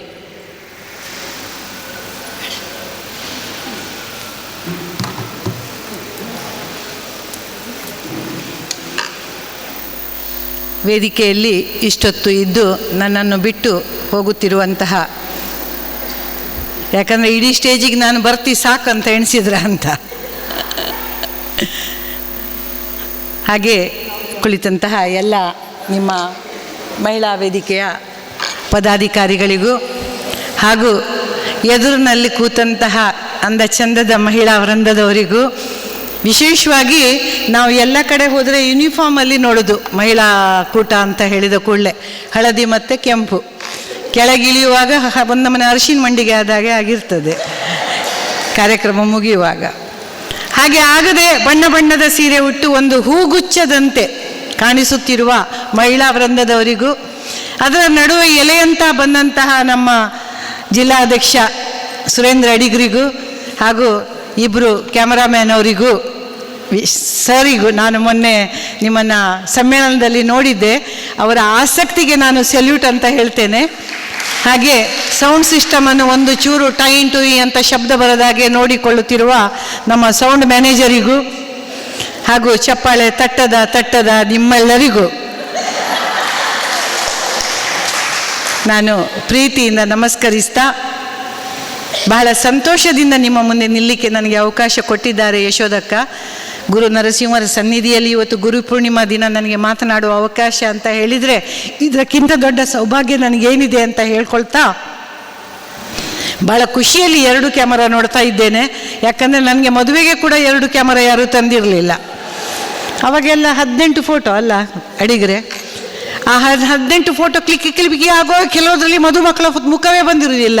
ಪೂಜೆ ಮಾಡುವ ಭಟ್ರ ಇದು ಮಾಡೋ ಪುರೋಹಿತರದ್ದು ಬೆನ್ನು ಬರುವುದೇ ಜಾಸ್ತಿ. ಆಮೇಲೆ ನಾವು ಎಣಿಸೋದು ಇದರ ಎಡೆಯಲ್ಲಿ ನಾವು ಇದ್ದೇವೆ ಅಂತ ಒಂದು ಸಮಯದಲ್ಲಿ ಇವತ್ತು 2 ಕ್ಯಾಮರಾ ಇಟ್ಕೊಂಡು ನನ್ನ ಒಂದು ಕ್ಯಾಮರಾದಲ್ಲಿ ನಾನು ಬರುವುದಿಲ್ಲ ಅಂತ ಅವರಿಗೂ ಗೊತ್ತುಂಟು. ಆ ಒಂದು ವ್ಯವಸ್ಥೆ ಮಾಡಿದಂತಹ ಇಬ್ಬರಿಗೂ ಧನ್ಯವಾದವನ್ನು ಹೇಳ್ತಾ ನನ್ನ ಮಾತನ್ನು ಮುಂದುವರಿಸಲಿಕ್ಕೆ ಇಷ್ಟಪಡ್ತೇನೆ. ಹೊಳ್ಳರಿಗೂ ನಮಸ್ಕಾರ. ಹಾಗೆ ಯಶೋದಕ್ಕ ನನಗೆ ಫೋನ್ ಮಾಡಿ ಹೇಳಿದರು, ಅಕ್ಕ ಬೆಳಿಗ್ಗೆ ಫೋನ್ ಮಾಡಿ ಹೇಳಿದರು, ಅಕ್ಕ ಮಳೆ ಬರೋದು ಬೇಡ ಅಂತ ಒಂದು ದೇವ್ರ ಹತ್ರ ಬೇಡ್ಕೊಳ್ಳಿ ಅಂತ. ನಾನು ಹೇಳಿದೆ, ಇಲ್ಲಿ ಉರಿ ಬಿಸಿಲುಂಟು ಮರ್ರೆ ಉಡುಪಿಯಲ್ಲಿ ಅಂತ ಹೇಳಿದೆ. ನಿಜವಾಗ್ಲೂ ಬೆಳಗ್ಗೆ ಬಿಸಿಲಿತ್ತು. ನಾನು ಅದನ್ನು ನಂಬಿಕೊಂಡು ಕೊಡೆ ಇಲ್ಲದೆ ಇಲ್ಲಿ ಬರುವಾಗ ಬ್ರಹ್ಮಾವರದ ಹತ್ರ ಧಾರಾಕಾರ. ನನಗೆ ತಲೆ ಬಿಸಿ ಆಯಿತು. ಯಶೋದಕ್ಕ ನೆನೀತೇನೆ ಅಂಥೇಳಿ ಅಲ್ಲ, ನೆಂದರೆ ಸೀರೆ ಒಣಗಿಸುವ ಸೀರೆ ಪಾಲಿಯೆಸ್ಟರ್ ಉಟ್ಕೊಂಡು ಬಂದಿದ್ದೇನೆ ನಾನು. ಪಟ್ಟೆ ಸೀರೆ ಏನು ಉಡಲಿಲ್ಲ. ನನ್ನ ಹಚ್ಚಿದ ಮೇಕಪ್ ಹೋಗ್ತದಲ್ಲ ಅಡಿಗರೆ. ಲಿಫ್ಟಿಕ್ ಇಲ್ಲದೆ ವಾಕಿಂಗಿಗೆ ಹೋಗೋದವಳು ನಾನು. ಅಂಥದ್ದಲ್ಲಿ ಇಲ್ಲಿ ಬಸ್ ಸ್ಟ್ಯಾಂಡಲ್ಲಿ ಇಳಿದು ಆ ಮಳೆಯಲ್ಲಿ ಇಲ್ಲಿ ಬರುವಾಗ ಯಾಕಾದೇನೋ ಕಾಗೆ ಆದರೆ ಆಗಲಿಕ್ಕಿಲ್ವ ನಾನು, ಮೊದಲೇ ಕಪ್ಪು ಸೀರೆ ಅಂತ ಎಣಿಸಿಕೊಂಡು ಅಲ್ಲಿಂದ ರಿಕ್ಷಾದಲ್ಲಿ ಬಂದಿದ್ದೆ. ಬಸ್ 40 ರೂಪಾಯಿ ಕಣ್ಣಲ್ಲಿ 100 ಬಂದಿದೆ ನನಗೆ ಕೊಡುವಾಗ. ಯಾಕಂದರೆ ಇಷ್ಟೇ ನಡೆದುಕೊಂಡು ಬಂದದ್ದು. ಆದರೂ ನನಗೆ ನೆನಪಾಯಿತು, 40 ರೂಪಾಯಿ ಅವನಿಗೆ ಕೊಟ್ಟರೂ ಅಡ್ಡಿ ಇಲ್ಲ. ಯಾಕಂದರೆ ನನ್ನ ಮೇಕಪ್ ಹೋದರೆ ಇವರಿಗೆಲ್ಲ ನನ್ನ ಗುರುತ ಸಿಗ್ತದೆ ಮಾರ್ರೆ. ಯಾವತ್ತೂ ಅವ್ರು ನನ್ನ ಮೇಕಪ್ಪಲ್ಲೇ ನೋಡಿದ್ದು. ಅವ್ರು ಬಿಡಿ, ನನ್ನ ಗಂಡಸ ನನ್ನ ಮೇಕಪ್ಪಲ್ಲೇ ನೋಡಿದ್ದು. ಯಾಕಂದರೆ ಒಂದ್ಸರಿ ಅವರೊಟ್ಟಿಗೆ ನಾನು ಹೊರಗೆ ಹೋಗುವಾಗ ಹೀಗೆ ಮೇಕಪ್ ಹಾಕ್ಕೊಂಡು ಹೋಗಿದ್ದೆ ಅಕ್ಕ. ಅಲ್ಲಿ ಹೋಗಿ ಇರುವಾಗ ದೂರದಿಂದ ಒಬ್ಬರು ಇವ್ರು ಹೊಳ್ಳರು ನೋಡಿದಾಗೆ ನೋಡ್ತಾ ಇದ್ದಾರೆ ಒಬ್ಬರು ನನ್ನನ್ನು. ಭಾರಿ ಖುಷಿ ಆಯಿತು. ಹೊಳ್ಳರಿಗೆ ಅನಿವಾರ್ಯ, ನಾನು ಒಬ್ಬಳೇ ಇರೋದಲ್ಲ ಸ್ಟೇಜಲ್ಲಿ, ಹಾಗೆ ನೋಡ್ತಾ ಇದ್ದಾರೆ. ಅವನಿಗೆ ಹಾಗೆ ಇರಲಿಲ್ಲ, ತುಂಬ ಚಾಯ್ಸ್ ಇತ್ತು. ಆದರೂ ಅವ್ರು ನೋಡ್ತಾ ಇದ್ರು ನನ್ನನ್ನು. ಅವ್ರು ನೋಡೋದು ನೋಡಿ ನಂಗೆ ಖುಷಿ ಆಯ್ತು, ಇವತ್ತು ಹಾಕಿದ ಮೇಕಪ್ ಸಾರ್ಥಕ ಆಯ್ತಂತ. ಆಗ ನಾನು ಅವರನ್ನು ನೋಡೋದು, ಅವ್ರು ನನ್ನನ್ನು ನೋಡೋದು. ಸುಮಾರು ಹೊತ್ತಾಯ್ತು ಇದು ಗಡಿ ನಾನು ನೋಡೋದು. ಅವ್ರು ನೋಡ್ತಾರ ಇಲ್ಲ ಅಂತ. ಅವ್ರು ನೋಡ್ತಾ ಇದ್ದಾರೆ ನನ್ನನ್ನು. ಇನ್ನೂ ಖುಷಿ ಆಯ್ತು. ನಾನು ಆಚೆ ತಿರುಗಿ ಹೋಗೋರ ನೋಡುವಾಗ ಈಚೆಯಿಂದ ನನ್ನ ಗಂಡ ಅಂತ ಶಬ್ದ ಬಂತು. ಅವ್ರಿಗೆ ಗೊತ್ತಾಯ್ತು ನಮ್ಮ ಇಬ್ಬರ ಕಣ್ಣು ಸೇರಿದಾಗ ಅಂತ. ನನಗೆ ಗೊತ್ತಾಯ್ತು. ಈಗ ಇವರಿಗೇನು, ಇವರು ಮಾರ್ಕೆಟಿಂದ ಹೋಗ್ತಾರೆ, ನಾನು ಮನೆಗೆ ಹೋದರೆ ಇವನ ಜೊತೆ ಅಲ್ವಾ ಸಂಸಾರ ತೆಗಿಬೇಕು ಅಂತ ಹೇಳಿ ನಾನು ಈಗ ನೋಡಿ ಹೇಳಿದೆ, ಆ ಗಂಡಸ್ ನೋಡಿ ಆವಾಗದಿಂದ ನನ್ನನ್ನೇ ನೋಡೋದು ಹೇಸಿಗೆ ಅಂದೆ. ಹೇಸಿಗೆ ಅಂದ ಕೂಡಲೇ ನನ್ನ ಗಂಡ ಹೀಗೆ ನೋಡಿದರು. ಅವರು ಗುಜರಿ ಅಂಗಡಿ ಸಾಹೇಬರು ಮರೈತಿ, ಅವರಿಗೆ ಹಳೆಯ ಸಾಮಾನು ಅಂದರೆ ಇಷ್ಟ ಅಂತ ಹೇಳಿದರು. ಹಾಗೆ ಹೊಳ್ಳರು ಗುಜರಿ ವ್ಯಾಪಾರಿ ಏನಲ್ಲ, ನೋಡಿದ್ರು ಏನು ಅಡ್ಡಿ ಇಲ್ಲ ಅಂತ ಹೇಳ್ತಾ ಯಶೋದಕ್ಕನ ಪರ್ಮಿಷನ್ ಕೂಡ ಉಂಟು. ಅವ್ರು ಹೇಳಿದ್ದಾರೆ, ಏನು ಅಡ್ಡಿ ಇಲ್ಲ, ಎಷ್ಟು ಬೇಕಾದ್ರೆ ನೋಡಿ, ನನಗಿಂತ ಡುಮ್ಮಿ ಇದ್ದಾರೆ ಅವರು, ನನಗಿಂತ ವಯಸ್ಸಲ್ಲಿ ದೊಡ್ಡವರು ಅಂತ. ಹಾಗೆ ಆ ಕಾರಣದಿಂದ ಮೇಕಪ್ಪನ್ನು ಕಾಪಿಡ್ತಾ ನಾನು ಬಂದಿದ್ದೇನೆ ರಿಕ್ಷಾದಲ್ಲಿ. ನಿಮ್ಮೆಲ್ಲರ ಪ್ರೀತಿಯ ಸ್ವಾಗತಕ್ಕೆ ನನ್ನ ಹೃತ್ಪೂರ್ವಕ ಧನ್ಯವಾದಗಳನ್ನು ಹೇಳ್ತಾ ನಿಮ್ಮ ಜೋರಾದ ಚಪ್ಪಾಳೆಯ ನಿರೀಕ್ಷೆಯಲ್ಲಿದ್ದೇನೆ. ಸುರೇಂದ್ರ ಅಡಿಗರು ಕೂತಿದ್ದಾರೆ. ನಾನು ನನ್ನ 60ನೇ ವರ್ಷದ ಹುಟ್ಟಿದ ಹಬ್ಬಕ್ಕೆ ಅವರು ಬಂದು ನಾನು ಒಂದು ಅಪರೂಪಕ್ಕೆ ಬರೆದಿಟ್ಟಂಥ ಒಂದು ಪುಸ್ತಕವನ್ನು ಅವ್ರು ತಗೊಂಡಿದ್ರು ಮಾತ್ರ ಅಲ್ಲ, ರಾತ್ರಿ ಬೆಳಗಾಗುವುದರೊಳಗೆ ಓದಿ 8:30 ಗಂಟೆಗೆ ನನಗೆ ಫೋನ್ ಮಾಡಿ, ಅಕ್ಕ ಅಷ್ಟು ಚಂದ ಬರೆದಿದ್ದೀರಿ, ಮುಂದಿನ ಸರ್ತಿ ಸಮ್ಮೇಳನಾಧ್ಯಕ್ಷೆ ನೀವೇ ಹೇಳಿದರು. ನಾನು ಸತ್ಯಕ್ಕೂ ಸ್ವಪ್ನದಲ್ಲಿ ಕೂಡ ಎಣಿಸಿರಲಿಲ್ಲ ಅಡಿಗರೆ. ನಾನು ಹೇಳಿದೆ, ಅಡಿಗರೆ ನನಗೆ ಒಂದು ಹಾಸ್ಯಗೋಷ್ಠಿಯಲ್ಲಿ ಪಾತ್ರ ಕೊಟ್ಟರು ಸಾಕು, ನೀವು ಅಧ್ಯಕ್ಷ ಮಾಡಬೇಕಾಗಿಲ್ಲ ಅಂತ ಹೇಳಿದೆ 2ನೇ ಸಮ್ಮೇಳನ. ಮತ್ತೆ ನೀವು ನಂಬ್ತಿರೋ ಇಲ್ವೋ, 31ನೇ ಡಿಸೆಂಬರ್ ತಾರೀಕಿಗೆ ನಾನು ಹೊಸ ವರ್ಷದ ಶುಭಾಶಯಗಳು ಅಂತ ಟಿವಿಯಲ್ಲಿ ನೋಡ್ತಾ ಇರುವಾಗ ನನಗೆ ಬಿಸಿರಾಯರ ಫೋನ್ ಬಂತು, ಅಡಿಗರು ಅಧ್ಯಕ್ಷ ಸ್ಥಾನಕ್ಕೆ ನಿಮ್ಮ ಹೆಸರನ್ನು ಸೂಚಿಸಿದ್ದಾರೆ ಅಂತ. ಓ ದೇವರೇ, ನಾನು ಆ ದಿವಸ ಸತ್ರು ಅಡ್ಡಿ ಇಲ್ಲ ಅಂತ ಅನ್ನಿಸ್ತು ನನಗೆ. ಅಷ್ಟು ಖುಷಿ ಆಯಿತು ನನಗೆ. ಆದರೆ 1 ತಿಂಗಳ ನಂತರ ಒಂದು ಸಮ್ಮೇಳನ ವೈಭವ ನೋಡಬೇಕು. ನಿಜವಾಗ್ಲೂ ಹೇಳ್ತೇನೆ, ಅತ್ಯಂತ ಸಂತಸದ, ಅತ್ಯಂತ ಸಂಭ್ರಮದ ಆ ಒಂದು ಹಳ್ಳಿಗಾಡಿನಲ್ಲಿ ನಡೆದಂಥ ಆ ಒಂದು ಮೆರವಣಿಗೆ ಇರಲಿ, ಅಲ್ಲಿ ಸೇರಿರುವ ಜನರ ಶಿಸ್ತಿರಲಿ, ಆ ರೀತಿ ಅವರ ಒಂದು ಪಾರ್ಟಿಸಿಪೇಷನ್ ಇರಲಿ, ಊಟ ಇರಲಿ, ತಿಂಡಿ ಇರಲಿ, ನಿಜವಾಗ್ಲೂ ನನಗೀಗ ರೋಮಾಂಚನ ಆಗ್ತದೆ. ಕೆಲವೊಮ್ಮೆ ನಮಗೆ ಯೋಗ್ಯತೆ ಇಲ್ಲದಿದ್ದರೂ ಯೋಗ ಬರ್ತದೆ ಅಂತ ಹೇಳೋದು ಅದಕ್ಕೆ. ನನಗೆ ಯೋಗ್ಯತೆ ಇಲ್ವೋ ಗೊತ್ತಿಲ್ಲ, ಆದರೆ ಸುರೇಂದ್ರ ಅಡಿಗರ ಪ್ರೀತಿ ನನ್ನ ಮೇಲೆ ಇತ್ತು. ಹಾಗಾಗಿ ನನ್ನನ್ನು ಅಧ್ಯಕ್ಷರನ್ನಾಗಿ ಮಾಡಿದರು. ಆ ಸರ್ವಾಧ್ಯಕ್ಷ ಪದವಿಯಲ್ಲಿ ಆ ದಿವಸ ನಡೆದ ಕಾರ್ಯಕ್ರಮ ಇದೆಯಲ್ಲ, ಅಷ್ಟೊಂದು ಚಂದ. ಕಾರ್ಯಕ್ರಮ ಎಲ್ಲ ಮುಗೀತು. ಕಾರ್ಯಕ್ರಮ ಎಲ್ಲ ಮುಗಿದು ಅಡಿಗರು ಹೋದರು, ಪಾಪ ಅವರು ಬಸ್ಸಲ್ಲಿ ಹೋಗ್ಬೇಕಲ್ಲ, ಅವ್ರು ಹೋಗಿ ಆಗಿತ್ತು. ನನಗೆ ಬಾಡಿಗೆ ಎಲ್ಲ ಕೊಟ್ಟಿದ್ದರು ಕಾರಿದ್ದವರು, ಹಾಗಾಗಿ ನನ್ನ ಕಾರಲ್ಲೇ ನಿಂತಿತ್ತು. ನಾನಲ್ಲಿ ತಡವಾಗಿ ಬರ್ತಾ ಇರುವಾಗ ಇಬ್ಬರು ಕಾರ್ಯಕರ್ತರು ಬಂದರು ಆಚೆ ಈಚೆಯಿಂದ, ಒಳ್ಳೆಯರೆ ಬಂದು ನನ್ನ ಹತ್ರ ಕೇಳಿದರು, ಮೇಡಮ್ 4 ಮೂಲೆಯಲ್ಲಿ ನಿಮ್ಮ ದೊಡ್ಡ ದೊಡ್ಡ ಫೋಟೋ ಹಾಕಿದ್ದೇವೆ, ಆ 4 ಮೂಲೆಯಲ್ಲಿ ಹಾಕಿದ ಫೋಟೋ ನಾವೆಂತ ಮಾಡಬೇಕು, ನಿಮಗೆ ಬೇಕಾ ಕೇಳಿದರು. ನಾನು ಹೇಳಿದೆ, ನನಗೆ ಬದುಕಲಿಕ್ಕೆ ಉಂಟು ಮಾರೆ ಅಷ್ಟು ದೊಡ್ಡ ಫೋಟೋ, ಮನೆಯಲ್ಲಿ ಹಾಕಿ ಹಾರ ಹಾಕಲಿಕ್ಕೆ ಇನ್ನೂ ಸಹ ನನಗೆ ಸುಮಾರು ಮೊಮ್ಮಕ್ಕಳ ಉಪನಯನ ಅದು ಇದೆಲ್ಲ ನೋಡ್ಲಿಕ್ಕೆ ಉಂಟು ಹೇಳಿದೆ.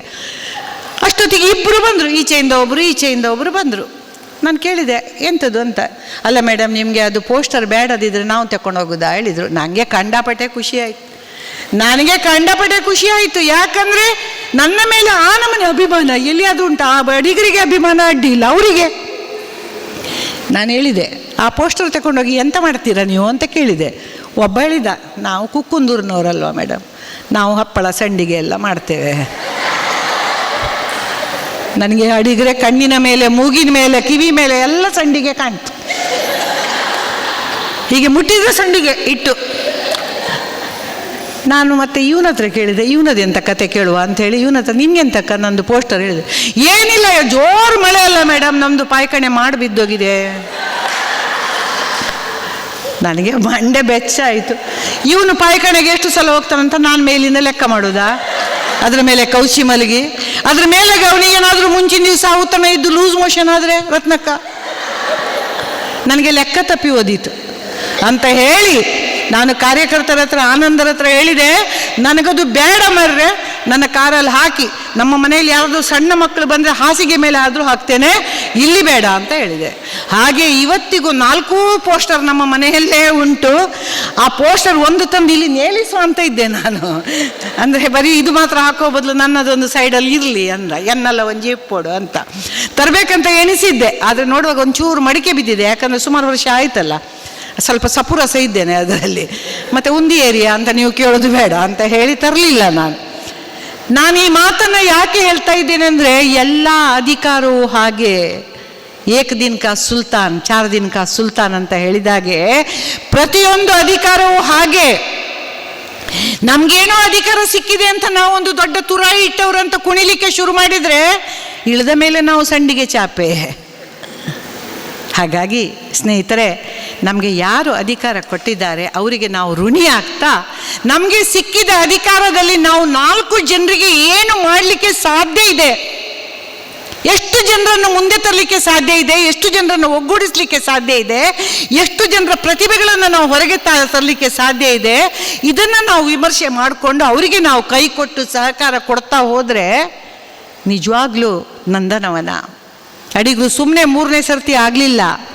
ಪ್ರಪ್ರಥಮ ಬಾರಿ ಆಗುವಾಗ ಕಂಡಪಟ್ಟ ವಿರೋಧ ಇತ್ತು ಅವರಿಗೆ ಅಲ್ವಾ, ಟಫ್ ಫೈಟ್. ಆದರೂ ಅಡಿಗರು ಬಂದರು. 2ನೇ ಸಲ ಅವಿರೋಧ ಆಯ್ಕೆ ಅಲ್ವಾ ಅಡಿಗ್ರೆ? ಅವಿರೋಧ, ಯಾರದು ವಿರೋಧ ಇಲ್ಲ ಅಂದರೆ ಇವರು ಕೆಲಸ ಆಗ್ತಾ ಉಂಟು. ಕೆಲಸ ಮಾಡಿದವರಿಗೆ ವಿರೋಧ ಮಾಡಿ ಅಂತ ಮಾಡ್ಲಿಕ್ಕೆ ಉಂಟು ಕರ್ಮವ. ಆದರೆ 3ನೇ ಸಲ ಆಗುವಾಗ ಇವರ ಪ್ರಗತಿ ನೋಡಿ ಒಂಚೂರು ಕೆಲವರಿಗೆ ಒಂದು ನಮ್ಮನೆ ಹೊಟ್ಟೆಯಲ್ಲಿ ಸಂಕಟ ಆಗ್ಲಿಕ್ಕೆ ಶುರುವಾಯಿತು. ಒಂದು ನಮ್ಮನೆ ನಮ್ಮಲ್ಲಿ ಗಾಂಧಾರಿ ಮೆಣಸು ಹೇಳ್ತಾರೆ, ಆ ಗಾಂಧಾರಿ ಮೆಣಸು ಇಣುಕಿದಾಗೆ ಆಗ್ತದೆ. ಆದ ಕೂಡಲೇ ಒಂದು ಟಫ್ ಕಾಂಪಿಟೇಷನ್ ಬಂತು. ಆದರೂ ಅಡಿಗರು ಇವತ್ತು 3ನೇ ಸಲ ನಮ್ಮ ಎದುರು ಜಿಲ್ಲಾಧ್ಯಕ್ಷರಾಗಿ ಕೂತಿದ್ದಾರೆ. ಅವರಿಗೆ ನಿಮ್ಮಿಂದ ಎಲ್ಲ ಜೋರಾದ ಚಪ್ಪಾಳೆ. ಯಾಕಂದರೆ ನಿಮ್ಮ ಕಡೆಯ ಅತ್ಯಂತ ಸರಳ ಸಾಮಾನ್ಯ ವ್ಯಕ್ತಿ 3 ಅವಧಿಯ ಜಿಲ್ಲಾಧ್ಯಕ್ಷನಾಗಿ ಯಾವ ಒಂದು ಆಟೋಟೋಪ್ ಇಲ್ಲದೆ ಒಂದು ಹೆಗಲ ಮೇಲೆ ಒಂದು ಬ್ಯಾಗ್ ಹಾಕ್ಕೊಂಡು ಪಟ ಪಟ ಪಟ ಪಟ ಪಟ ಪಟ ನೋಡ್ಕೊಂಡು ಒಂದು ಟೊಪ್ಪಿ ಹಾಕ್ಕೊಂಡು, ಯಾರು ಟೊಪ್ಪಿ ಹಾಕಿದ್ರು ಪಾಪ ಇವತ್ತು ತೆಗೆದಿಟ್ಟು ಬಂದಿದ್ದಾರೆ, ಚಂಡಿ ಆಯ್ತಾ ಅಂತಲ್ಲ. ಹಾಗೆ ಬರುವಂಥ ಒಂದು ವ್ಯಕ್ತಿ ಅಡಿಗರನ್ನು ನಾನು ನಿಮ್ಮೆದುರು ಹೊಗಳ್ತಾ ಇಲ್ಲ, ಶಿರಸ ನಮಿಸ್ತೇನೆ ಅಂತ ಹೇಳಲಿಕ್ಕೆ ಇಷ್ಟಪಡ್ತೇನೆ. ಅಂದರೆ ಸಾಮಾನ್ಯರಲ್ಲಿ ಸಾಮಾನ್ಯ ಆಗಿ ನಮಗೆ ಸಿಕ್ಕಿದ ಅವಧಿಯಲ್ಲಿ ನಾವು ಯಾರಿಗೆ ಏನೆಲ್ಲ ಮಾಡಲಿಕ್ಕೆ ಸಾಧ್ಯ ಉಂಟು ಅದನ್ನೆಲ್ಲ ಮಾಡಲಿಕ್ಕೆ ಸಾಧ್ಯ ಇದೆ ಅನ್ನೋದನ್ನು ತೋರಿಸಿಕೊಟ್ಟವರು ನೀವು ಕೂಡ ಮುಂಚೂಣಿಯಲ್ಲಿ ಅದನ್ನು ಮಾಡ್ತೀರಿ ಅಂತ. ಸ್ನೇಹಿತರೆ, ನಾನು ಹೇಳ್ತಾ ಇದ್ದೇನೆ, ರಾಮಚಂದ್ರ ಸಣ್ಣ ಮಗು ಇರುವಾಗ ಸಿಕ್ಕಾಪಟ್ಟೆ ಹಠ ಮಾಡಿದ್ನಂತೆ. ಸಿಕ್ಕಾಪಟ್ಟೆ ಹಠ ಮಾಡಿದ ಕೂಡಲೇ ಅವನ ಅಳು ನಿಲ್ಲಿಸಲಿಕ್ಕೆ ಯಾರಿಗೂ ಆಗಲಿಲ್ಲ. ಚಂದ್ರ ಬೇಕು ಅಂತ ರಾಮಚಂದ್ರ ಕಂಡಾಪಟ್ಟೆ ಹಠ ಮಾಡ್ತಾ ಇದ್ದ. ಕೌಸಲ್ಯೆ, ಸುಮಿತ್ರೆ, ಅವಳು, ಕೈಕೈ ಎಲ್ಲರೂ ಸಹ ಕೈಕಾಲು ಬಡ್ದದ್ದೆ. ಮಕ್ಕಳ ಹಠ ಅದು, ಏನಾದರೂ ಹಠ ನಿಲ್ಲಿಲ್ಲ. ಆಗ ಅಲ್ಲಿಯೇ ತಿರುಗ್ತಿದ್ಲು ಯಾರದು? ಮಂಥರೆ. ಅವಳು ಬಂದು ಒಂದು ಕನ್ನಡಿ ತೋರಿಸಿದ್ಲಂತೆ, ನೋಡು ನಿನ್ನ ಚಂದ್ರ ಇದರಲ್ಲಿ ಇದ್ದಾನೆ ಅಂತ. ರಾಮಚಂದ್ರ ಅದನ್ನು ನೋಡಿ ಕಿಲಿ ನೆಗಡಿದಂತೆ. ಅವನು ಏನಾದರೂ ಮಗುವೇ ಅಲ್ವಾ, ದೇವರಾದದ್ದು ಮತ್ತೆ ಅಲ್ವಾ. ಕಿಲಿ ಅವನು ನೆಗಾಡಿದ ಕೂಡಲೇ ಎಲ್ರಿಗೂ ಖುಷಿ ಆಯಿತು. ಮಂತರೆ ಅಂದರೆ ನಿಮ್ಮ ಕಣ್ಣೆದ್ರಿಗೆ ಎಲ್ರಿಗೂ ಗೊತ್ತುಂಟು, ಗೂನು ಬೆನ್ನು, ಅದು ಇದು, ಅಷ್ಟವಕ್ರ ಮೈ, ಗಲೀಜು ನೋಡುವಾಗಲೇ ಅಸಹ್ಯ ಹುಟ್ಟಿಸುವಂಥ ಒಂದು ವ್ಯಕ್ತಿ. ಆ ಮಗು ನಕ್ಕದ್ದು ನೋಡಿ ಆ ಮಂತರೆಗೆ ಅಷ್ಟು ಖುಷಿಯಾಗಿ ರಾಮಚಂದ್ರನನ್ನು ಹೀಗೆ ಅಪ್ಪಿಕೊಳ್ಳಿಕ್ಕೆ ಹೋದ್ಲಂತೆ. ರಾಮಚಂದ್ರನನ್ನು ಅಪ್ಪಿಕೊಳ್ಳಿಕ್ಕೆ ಹೋದ ಕೂಡಲೇ ಕೌಸಲ್ಯ ಹೇಳಿದಂತೆ, ಮುಟ್ಬೇಡ ಅನಿಷ್ಟ, ಮುಟ್ಟಬೇಡ ಅನಿಷ್ಟ, ನೀನು ದೊಡ್ಡ ಕೆಟ್ಟ ಶಕುನ, ನೀನು ಮುಟ್ಬೇಡ ಅವನನ್ನು, ಮುಂದೆ ರಾಜ ಆಗುವವನನ್ನು ಮುಟ್ಬೇಡ ಅಂತ ಹೇಳಿದ ಕೂಡಲೇ ಮಂತರೆ ಕೆಳಗೆ ಕೈ ಬಿಟ್ಲಂತೆ. ಅವಳ ಎದೆಯಲ್ಲಿ ಆದ ನೋವು, ಸಂಕಟ, ಅವಳ ಮನಸ್ಸಲ್ಲಿ ಆದಂತಹ ಪ್ರತೀಕಾರ ಭಾವನೆ, ಅವಮಾನ ಎಷ್ಟಾಗಿರ್ಬೋದು ಅವಳಿಗೆ. ಆ ಪ್ರತೀಕಾರ ಭಾವನೆಯಿಂದ ಏನಾಯಿತು, ಇಡೀ ರಾಮಾಯಣ ಆಯಿತು. ಒಬ್ಬ ಮಂತರೆಯಿಂದ, ಒಬ್ಬಳ ಚಾಡಿ ಮಾತಿನಿಂದ ಇಡೀ ರಾಮಾಯಣ ಆಯಿತು. ಹಾಗಾಗಿ ನಾವು ಮೊದಲನೇದಾಗಿ ಏನು ಕಲಿಬೇಕು, ಹೆಣ್ಣು ಮಕ್ಕಳಾಗಿ ನಾವು ಇನ್ನೊಬ್ಬರಿಗೆ ಅಪಮಾನ ಮಾಡದಂತೆ ನೋಡಿಕೊಳ್ಳುವುದನ್ನು ಮೊದಲನೇದಾಗಿ ನಾವು ಅಭ್ಯಾಸ ಮಾಡಿಕೊಳ್ಬೇಕು. ಇನ್ನೊಂದು 4 ಮಂತರಗಳನ್ನು ನಾವು ಸೃಷ್ಟಿ ಮಾಡೋದಲ್ಲ. ನಮ್ಮ ಸುತ್ತಮುತ್ತ ಇರುವವರಿಗೆ ನಮ್ಮ ಬೆಂಬಲ, ನಮ್ಮ ಪ್ರೀತಿ, ನಮ್ಮ ಪ್ರೋತ್ಸಾಹ, ನಮ್ಮ ಒಂದು ಸಿಹಿ ಮಾತು, ಒಂದು ಸಣ್ಣ ಬೆನ್ತಟ್ಟುವಿಕೆ ಇಷ್ಟಿದ್ರೆ ಸಾಕು ಸ್ನೇಹಿತರೆ, ಅವರ ಸಾಧನೆಯನ್ನು ಅವರು ಮಾಡಿಯೇ ಮಾಡ್ತಾರೆ. ಒಂದು ಅಪಮಾನ ಒಂದು ರಾಮಾಯಣಕ್ಕೆ ಕಾರಣ ಆದ ಹಾಗೆ ಒಂದು ಚಾಡಿ ಮಾತು ಇಡೀ ಸಂಸಾರವನ್ನೇ ಹಾಡು ಮಾಡಲಿಕ್ಕೆ ಸಾಧ್ಯ ಆಗ್ತದೆ. ಹಾಗಾಗಿ ಚಾಡಿ ಮಾತುಗಳು ನಮಗೆ ಬೇಡ. ನೋಡಿ, ಅಲ್ಲಿ ಹೋಟೆಲ್ ನಡೆಸ್ತಾ ಇರುವವರು ಗುಡ್ಡ ಜರಿದು ಸತ್ತೋದ್ರು. ಅವ್ರಿಗೆ ಗೊತ್ತುಂಟಾ? ಯಾವಾಗ ನಮ್ಮ ಸಾವು ಕೊನೆಯಾಗ್ತದೋ, ನಮ್ಮ ಜೀವನ ಕೊನೆಯಾಗ್ತದೋ ಗೊತ್ತಿಲ್ಲದ ಈ ಕ್ಷಣದಲ್ಲಿ ಸಿಕ್ಕಿದಾಗ ಪರಸ್ಪರ ನಾವು ಚಂದದಲ್ಲಿ ಮಾತನಾಡೋಣ. ನಾನು ಅನ್ನುತ್ತಾ ಮುನ್ನಡೆಯುವ ಬರದಲ್ಲಿ ಇನ್ನೊಬ್ಬರನ್ನು ತುಳಿದು ಹಿಂದೆ ಹಾಕುವುದಕ್ಕಿಂತ ಜೊತೆಯಲ್ಲಿ ನಡೆಯೋಣ, ಕೈ ಹಿಡಿದು ನಡೆಸೋಣ. ಈ ಜೊತೆಯಲ್ಲಿ ನಡೆಯುವುದರಲ್ಲಿರುವಂಥ ಸುಖ ಒಂಟಿಯಾಗಿ ನಡೆಯುವುದರಲ್ಲಿ ಇಲ್ಲ ಸ್ನೇಹಿತರೆ. ಯಾಕಂದರೆ ನಾವು ಇನ್ನೊಬ್ಬರ ಕಣ್ಣಿನಲ್ಲಿ ಅಸೂಯೆ ಹುಟ್ಟುವಷ್ಟು ಬೆಳೆದ್ರೂ ಅಡ್ಡಿ ಇಲ್ಲ, ಅಸಹ್ಯ ಹುಟ್ಟುವಷ್ಟು ಬೆಳಿಬಾರ್ದು. ನಮ್ಮ ರೀತಿ ನೀತಿಗಳು ಇನ್ನೊಬ್ಬರಿಗೆ ಅಸೂಯೆ ತಂದರೂ ಅಡ್ಡಿ ಇಲ್ಲ. ಯಪ್ಪ ದೇವರೇ, ಯಶೋಧ ಹೊಳ್ಳ ಮಾಡಿದ ಕೆಲಸವೇ, ಓ ದೇವರೇ, ನಮ್ಮ ಉಪೇಂದ್ರ ಸೋಮಯಾಜಿಯವರ ಮಗ ಸೊಸೆ ಮಾಡಿದ ಡ್ಯಾನ್ಸೇ, ಅವರು ಮಾಡಿದ ನಿರೂಪಣೆ, ಇವರು ಮಾಡಿದ ಸಾಧನೆ ಅಂತ ನಾವು ಹೊಟ್ಟೆ ಕಿಚ್ಚು ಪಟ್ಟರು ಅಡ್ಡಿ ಇಲ್ಲ. ಆದರೆ ನಾವು ಇನ್ನೊಬ್ಬರು ಯಪ್ಪೇ ಅವರ ಕೆಲಸವೇ ಅಂತ ಅಸಹ್ಯ ಪಡುವಾಗೆ ಆಗದಿದ್ದರೆ ಸಾಕು. ಹಾಗಾಗಿ ನಮಗೆ ಸಿಕ್ಕ ಅವಕಾಶದಲ್ಲಿ ಕೈ ಹಿಡಿದು ನಡೆಸೋಣ, ಜೊತೆಯಾಗಿ ಸೇರೋಣ. ನಮ್ಮ ಅಕ್ಕಪಕ್ಕದಲ್ಲಿ ಇರುವವರಲ್ಲಿ ಏನಾದರೂ ಒಂದು ಪ್ರತಿಭೆ ಇದ್ದರೆ ಅವರು ಬೆಳೀತಾರೆ, ಹೇಗಾದರೂ ಬೆಳೀತಾರೆ. ಒಂದು ಸ್ವಲ್ಪ ತಡ ಆಗಿ ಬೆಳೀತಾರೆ ಅಷ್ಟೇ, ಬೆಳೆಯುತ್ತಾರೆ. ಆದರೆ ನಮ್ಮ ಗಮನಕ್ಕೆ ಬಂದಾಗ ನಾವು ಒಂದಿಷ್ಟು ನೀನು ಭಾರಿ ಲಾಯ್ಕ್ ಮಾಡಿದ್ದಿ ಮಾರೈತಿ ಅಂತ ಹೇಳಿದರೆ ಸಾಯುವ ತನಕ ಅವರು ನಮ್ಮನ್ನು ಮರೆಯುವುದಿಲ್ಲ. ನಾನು ಬರೆದದ್ದು ಒಂದೇ ಪುಸ್ತಕ ಆದರೆ ಅವರು ಫೋನ್ ಮಾಡಿ ನನಗೆ ಹೇಳಿದ್ರಿಂದ ನನ್ನ ಪುಸ್ತಕಕ್ಕೆ ಪ್ರಥಮ ಪ್ರತಿಕ್ರಿಯೆ ಬಂದದ್ದು ಅಡಿಗರಿಂದ ಕೊಟ್ಟ ಮಾತನ್ನು ಕೂಡ ಅವರು ಉಳಿಸಿಕೊಂಡಿದ್ದಾರೆ ಅನ್ನೋದನ್ನು ನಾನು ಇನ್ನು ಎಷ್ಟು ಸಮಯ ಬದುಕ್ತೇನೋ ಅಷ್ಟು ಸಮಯ ಮರೀಲಿಕ್ಕೆ ಸಾಧ್ಯ ಇದೆಯೇ? ಖಂಡಿತ ಸಾಧ್ಯ ಇಲ್ಲ. ಅಷ್ಟು ಮಾತ್ರ ಅಲ್ಲ, ನಮ್ಮ ಏನಾದರೂ ಒಂದು ಒಳ್ಳೆತನವನ್ನು ನನ್ನ ಪಕ್ಕದಲ್ಲಿ ಕೂತವಳು, ಏನು ಬೇಡ ಒಂದು ಸೀರೆ ಉಟ್ಟರು ಕೂಡ ಇನ್ನೊಬ್ಬರು ಪಕ್ಕದಲ್ಲಿ ಕೂತವರು ಚಂದ ಉಂಟ ಸೀರೆ ಎಲ್ಲಿ ತಗೊಂಡೋದಂತ ಕೇಳಿದರೆ ನಾವು ಅವರನ್ನು ಕೂಡ ಸಾಯುವ ತನಕ ಮರೆಯುವುದಿಲ್ಲ, ಆ ಸೀರೆ ಹರಿದು ಚಪ್ಪಣ ಚೂರಾಗುವ ತನಕ ಮರೆಯೋದಿಲ್ಲ. ಆ ದಿವಸ ಯಶೋದಕ್ಕ ಈ ಸೀರೆ ಚಂದ ಅಂತ ಹೇಳಿದರು, ದುಡ್ಡು ವಾಪಸ್ ಬಂತು ಅಂತ. ಹೌದಲ್ವ ಹೇಳಿ? ಹಾಗಾಗಿ ನಾವು ಮಾಡಬೇಕಾದದ್ದು ಇಷ್ಟೇ, ನಮ್ಮ ಸುತ್ತಿರುವವರನ್ನು, ಅವರಲ್ಲಿರುವ ಒಳ್ಳೆತನವನ್ನು ನೋಡಿ ಒಂದಿಷ್ಟು 4 ಪ್ರೋತ್ಸಾಹದ ನುಡಿಗಳನ್ನಾಡಿ ಅವರ ಹೃದಯ ಕಮಲದಲ್ಲಿ ನಮ್ಮದೊಂದು ಸ್ಥಾನವನ್ನು ಭದ್ರಪಡಿಸೋಣ. ಹೌದಮ್ಮ, ನಿಮ್ಮ ಸೀರೆ ಕೆಂಪು ಚಂದ ಉಂಟು. ಸ್ನೇಹಿತರೆ, ನನಗೊಬ್ಬಳು ಚಂದ ಮಗಳಿದ್ದಾಳೆ, ಭಾರಿ ಚಂದ ಇದ್ದಾಳೆ, ಐಶ್ವರ್ಯ ರೈ ಆಗೇ ಇದ್ದಾಳೆ. ಅವಳಿಗೊಂದು ಮದುವೆ ಮಾಡಬೇಕಂತ ಮನಸ್ಸಾಯ್ತು ನನಗೆ. ಮದುವೆ ಮಾಡಲೇಬೇಕಲ್ಲ. ಅವಳನ್ನು ಕರೆದು ಹೇಳಿದೆ, ಮಗಳೇ ನಿನಗೆ ನಾವು ಮದುವೆ ಮಾಡ್ತೆ ಅಂತ ಎಣಿಸಿದ್ದೇವೆ, ಹುಡುಗನನ್ನು ನಾವು ಹುಡುಕ್ತೇವೆ, ಆದರೆ ನೀನು ಹುಡುಗನನ್ನು ಹುಡುಕಿದ್ರು ನಮ್ಮದು ಅಭ್ಯಂತರ ಇಲ್ಲ ಅಂದೆ. ಅಭ್ಯಂತರ ಹಾಕ್ಲಿಕ್ಕೆ ನಾನೇನು ದೊಣ್ಣೆ ನಾಯ್ಕನ? ಅಥವಾ ನಾನು ಹಾಕಿದ್ರೆ ಅವಳು ಕೇಳ್ತಾಳೆ? ನನ್ನ ಮರ್ಯಾದೆ ಉಳಿಸಿದ್ದು ನಾನು ಹೇಳಿದೆ, ನೀನು ಹುಡುಕಿದ್ರು ಅಡ್ಡಿಲ್ಲ, ಆದರೆ ನಂದು ಕೆಲವು ಕಂಡೀಷನ್ ಉಂಟು ಅಂದೆ. ಎಂಥ ಕಂಡೀಷನ್ ಅಮ್ಮ ಅಂತೇಳಿ, ಮೊದಲನೇದಾಗಿ ಹುಡುಗ ಒಳ್ಳೆ ಕೆಲಸದಲ್ಲಿ ಇರಬೇಕು. ಒಳ್ಳೆ ಕೆಲಸದಲ್ಲಿದ್ದರೆ ನಮಗೇನು ಯೋಚನೆ ಇಲ್ಲ ಮತ್ತೆ, ಹೌದಲ್ಲ? ಯಾರಿಗೆ ಬೇಕು ಆ ಒಂದು ಎಲ್ಲಾದರೂ ಬಂದು ಆ 4 ತಿಂಗಳಿಗೊಮ್ಮೆ ಬಂದು ಅಮ್ಮ 20 ಕೊಡು 50 ಕೊಡು ಅಂತ ಕೇಳುವ ಅಂಥದ್ದೆಲ್ಲ ರಗಳೆ ಬೇಡ, ಒಳ್ಳೆ ಕೆಲಸದಲ್ಲಿ ಇರಬೇಕು ಮೊದಲನೇದಾಗಿ ಅಂತ ಹೇಳಿದೆ. ಆಯಿತು ಅಂತ ಹೇಳಿದ್ಲು. ಎರಡನೇದಾಗಿ ಹುಡುಗ ಸ್ವಲ್ಪ ಉದ್ದ ಇರಬೇಕು. ನಿನ್ನ ಅಪ್ಪ ಮತ್ತೆ ನಾನು ಒಂದೇ ಸೈಜ್ ಇದ್ದದ್ದು ಮಾರೈತಿ, ಹಾಗೆ ನನಗೊಂದು ಉದ್ದದ ಗಂಡ ಬೇಕಂತ ಆಸೆ ಇತ್ತು. ಅದು ಬೇಡ, ಈಗ ಉದ್ದ ಅಳಿಯನಾದರೂ ಸಿಕ್ಲಿ ನನಗೆ, ಒಂದು ಉದ್ದದ ಅಳಿಯನನ್ನು ತಂದು ಕೊಡು ಅಂತ ಹೇಳಿದೆ. ಆಯ್ತಮ್ಮ ಹೇಳಿದ್ವಿ. ಮೂರನೇದಾಗಿ ಹುಡುಗ ಹೆಚ್ಚು ಬಿಳಿ ಬೇಡ, ಹದ ಕಪ್ಪಿರಲಿ. ನಮ್ಮ ಮೈಕ್ ಸಿಸ್ಟಮ್ ನೋಡು ಎಷ್ಟು ಚಂದ ಇದ್ದಾರೆ ಹುಡುಗ, ದೃಷ್ಟಿ ಉಪ್ಪು ಹಾಕಿ ಆಯಿತು. ಹಾಗೆ ಲಕ್ಷಣ ಕಾಣ್ತಾರೆ ಹುಡುಗರು ಅಂತ ಹೇಳಿದೆ. ಆಯ್ತಮ್ಮ ಹೇಳಿದ್ಲು. ನಾಲ್ಕನೇದಾಗಿ ಹೇಳುವಾಗ ನನ್ನ ಮಗಳು ಹೇಳಿದ್ಲು, ಅಮ್ಮ ಒಂಚೂರು ನಿಲ್ಲಿಸು ಹೇಳಿದ್ಲು. ಎಂಥದ್ದು ಹೇಳಿದೆ, ನಂದೊಂದು ಪ್ರಶ್ನೆ ಉಂಟು ಹೇಳಿದ್ಲು. ಎಂಥದ್ದು ಹೇಳಿ, ಈಗ ಹುಡುಗ ಹುಡುಕ್ತಾ ಇರೋದು ನಿನಗೋ ನನಗೋ ಕೇಳಿದ್ಲು. ಸತ್ಯ, ನನ್ನ ಮಗಳು ಕೇಳಿದ್ಲು, ಇಷ್ಟೆಲ್ಲ ಕಂಡೀಷನ್ ಆಗ್ತೀಯಲ್ಲ, ಹುಡುಗ ಹುಡುಕ್ತಾ ಇರೋದು ನಿನಗೋ ನನಗೋ ಅಂತ. ನನಗೆ ಆಗ ನಿಜವಾಗ್ಲೂ ಒಂದು ಬೋಧಿ ವೃಕ್ಷದ ಕೆಳಗೆ ಒಂದು ಇದಾದ ಹಾಗೆ, ಬಿಂಬುಲಿ ಸಸಿ ಕೆಳಗೆ ಒಂದು ಜ್ಞಾನೋದಯ ಆಯಿತು. ಇವತ್ತು ಪ್ರತಿಯೊಬ್ಬರು ಮಾಡ್ತಾ ಇರೋದು ಇದೇ ಅಡಿಗರೆ. ಇನ್ನೊಬ್ಬರು ಹೇಗೆ ನಡಿಬೇಕು, ಇನ್ನೊಬ್ಬರು ಯಾವ ರೀತಿ ಬದುಕಬೇಕು, ಇನ್ನೊಬ್ಬರು ಯಾವ ಸೀರೆ ಹಾಕಬೇಕು, ಎಷ್ಟು ಬಣ್ಣದ ಡಾರ್ಕ್ ಲಿಪ್ಸ್ಟಿಕ್ ಹಚ್ಚಬೇಕು, ಯಾವುದನ್ನು ಹಾಕಬೇಕು ಯಾವುದನ್ನು ಹಾಕಬಾರ್ದು, ಅವರು ಮಾತಾಡಿದ್ದು ಸರಿ ಯಾವ ಆರೆಯ ತಪ್ಪ, ಇದನ್ನೆಲ್ಲ ನಿರ್ಧಾರ ಮಾಡುವವರು ನಾವಾಗಿದ್ದೇವೆ. ಸಂಧ್ಯಾ ಶೆಣಿಯವರು ಹಾಗೆ ಹೇಳೋಕ್ಕಾಗೈತಿದ್ದತ್ತಲ್ಲ ಅಂತ ಹೇಳುವವರೇ ಜಾಸ್ತಿ ಇರ್ತಾರೆ. ಸಂಧ್ಯಾ ಶೆಣಿಯವರು ಒಳ್ಳೆ ಮಾತಾಡಿದ್ರು ಮಾರ್ರೆ ಅಂತ ಹೇಳುವವರು ಭಾರಿ ಕಮ್ಮಿ ಇರ್ತಾರೆ.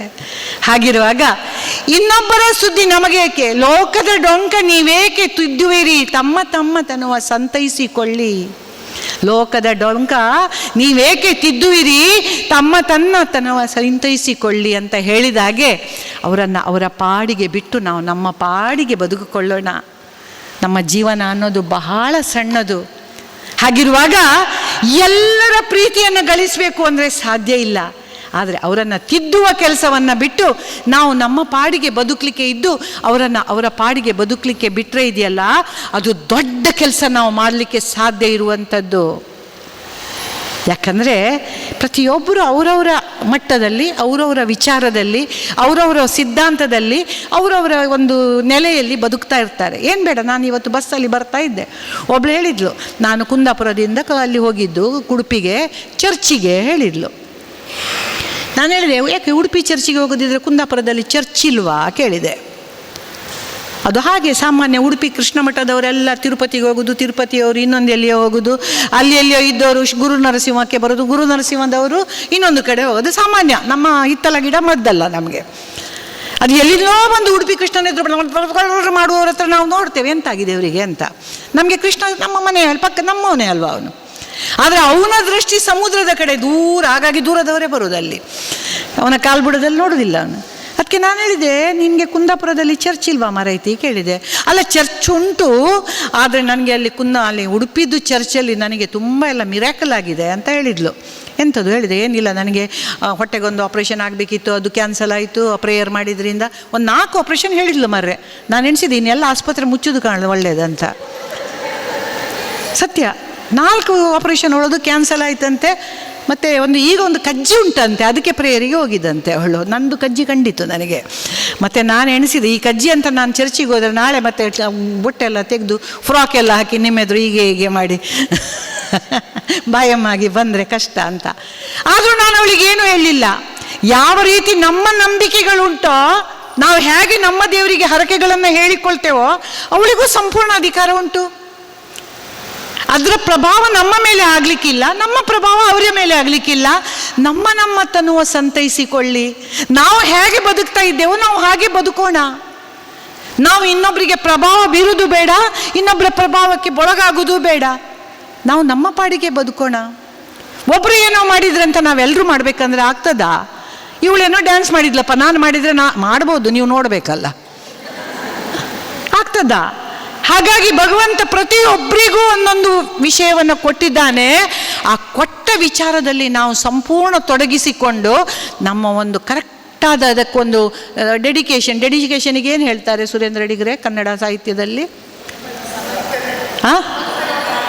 ಅರ್ಪಣಾ ಭಾವದಿಂದ ನಾವು ದುಡಿದ್ರೆ ಯಶಸ್ಸು ನಮಗೆ ಕಟ್ಟಿಟ್ಟ ಬುತ್ತಿ. ಅಬ್ರಾಮ್ ಲಿಂಕನಿಗೆ ಒಬ್ಬ ಹೇಳಿದ್ದಂತೆ, ಅಬ್ರಾಮ್ ಲಿಂಕನಿಗೆ, ನೀನು ಎಂಥದಾದ್ರೂ ಚಪ್ಪಲಿ ಹೊಲಿಯೋನ ಮಗ ಅಲ್ವಾ ಅಂತ. ಅವ ಹೇಳಿದಂತೆ ಚಪ್ಪಲಿ ಹೊಲಿದ್ರು ಸಹ ನಾನು ಚಂದ ಮಾಡಿ ಹೊಲಿತೇನೆಯ, ನನ್ನ ಅಪ್ಪ ಕಲಿಸಿದ್ದಾರೆ ನನಗೆ ಹೇಗೆ ಚಂದ ಹೊಲಿಯೋದು ಅಂತ. ನಾನು ಚಂದ ಹೊಲಿತೇನೆ, ಪರ್ಕಟ್ ಹೊಲಿಯೋದಿಲ್ಲ. ನಾನಿವತ್ತು ಅಧ್ಯಕ್ಷ ಆದರೂ ಅದನ್ನು ಹೊಲಿಯುವ ರೀತಿಯಲ್ಲೇ ಹೊಲಿತೇನೆ. ನಿನ್ನ ಚಪ್ಪಲ್ ಹರಿದಿದೆಯಾ, ನನ್ನ ಅಪ್ಪ ಹೊಲಿದು ಕೊಟ್ಟದ್ದು, ಅದನ್ನು ಕೊಡು, ನಾನು ಹೊಲಿತೇನೆ, ಸರಿ ಮಾಡಿ ಕೊಡ್ತೇನೆ ಅಂತ. ಅಂದರೆ ನಮ್ಮ ಕಾರ್ಯದಲ್ಲಿ ನಾವು ಕಾರ್ಯತತ್ಪರತೆಯನ್ನು ನಾವು ತೋರಿಸಬೇಕು, ಅದರಲ್ಲಿ ಸಂಪೂರ್ಣವಾಗಿ ನಾವು ನಮ್ಮನ್ನು ತೊಡಗಿಸ್ಕೊಳ್ಬೇಕು. ಆಗ ಮಾತ್ರ ನಮ್ಮಿಂದ ಸಾಧ್ಯ. ಫ್ಯಾನ್ ಒಂಚೂರು ಜೋರು ತಿರುಗ್ತದ, ಬೆವರ್ಲಿಕ್ಕೆ ಶುರುವಾಯ್ತು ನನಗೆ. ಹೀಗೆ ಹೇಳ್ತಾ ಈಗ ನಮ್ಮ ಊರಿನಲ್ಲಿ ಹೆಚ್ಚಿನ ಮನೆಯಲ್ಲಿ ಬ್ಯಾಂಕಿನವರೆಲ್ಲ ರಿಟೈರ್ಮೆಂಟ್ ತಗೊಂಡು ಕೂತಿದ್ದಾರೆ. ಒಳ್ಳೆಯವರೆಲ್ಲ ಈಗಲೂ ಅಲ್ಲಿ ಡೈರೆಕ್ಟ್ರೆಲ್ಲ ಆಗಿದ್ದಾರೆ, ಆ ವಿಷಯ ಬೇರೆ. ಆದರೆ ದುಡಿತಾ ಇರುವವರು ಗೋಲ್ಡನ್ ಶೇಕ್ ಹ್ಯಾಂಡ್ ಅಂತ ತಗೊಂಡು ಒಂದು ಕೂತಿದ್ದಾರೆ. ಅಲ್ಲಿ ಕೂತಿರುವಾಗ, ಮನೆಯಲ್ಲಿ ಕೂತಿರುವಾಗ ನಾನೊಮ್ಮೆ ಕೇಳಿದೆ ಅವರ ಹತ್ರ, ನೀವೀಗ ಎಂತ ಮಾಡ್ತೀರಿ ಮರ್ರೆ, ಎಂಥ ಕೆಲಸ ಇಲ್ಲ ಅಲ್ಲ, ಆಫೀಸಿಗೆಲ್ಲ ಹೋಗ್ಲಿಕ್ಕಿಲ್ಲ, ಎಂಥದಿಲ್ಲ ಅಲ್ಲ ಅಂತ ಹೇಳುವಾಗ ಅವರು ಹೇಳಿದ್ರು, ಏನಿಲ್ಲ ಮರೈತಿ, ನಾವಿಬ್ಬರು ಸೇರಿ ಕೆಲಸ ಮಾಡೋದು ಹೇಳಿದರು. ಎಂಥ ಕೆಲಸ ಮಾಡ್ತೀರಿ ಹೇಳಿ. ಏನಿಲ್ಲ, ನಾನು ಅಡುಗೆ ಮಾಡೋದು, ಅವಳು ಊಟ ಮಾಡೋದು, ನನ್ನ ಹೆಂಡತಿ. ನಾನು ಬಟ್ಟೆ ಒಗೆಯೋದು, ಅವಳು ಅದನ್ನು ಹಾಕಿಕೊಂಡು ಹೋಗೋದು, ನಾನು ನೆಲ ಒರೆಸೋದು, ಅವಳು ನಿಂತುಕೊಂಡು ನೋಡೋದು ಸರಿ ಆಯ್ತಾ ಇಲ್ಲ ಅಂತ.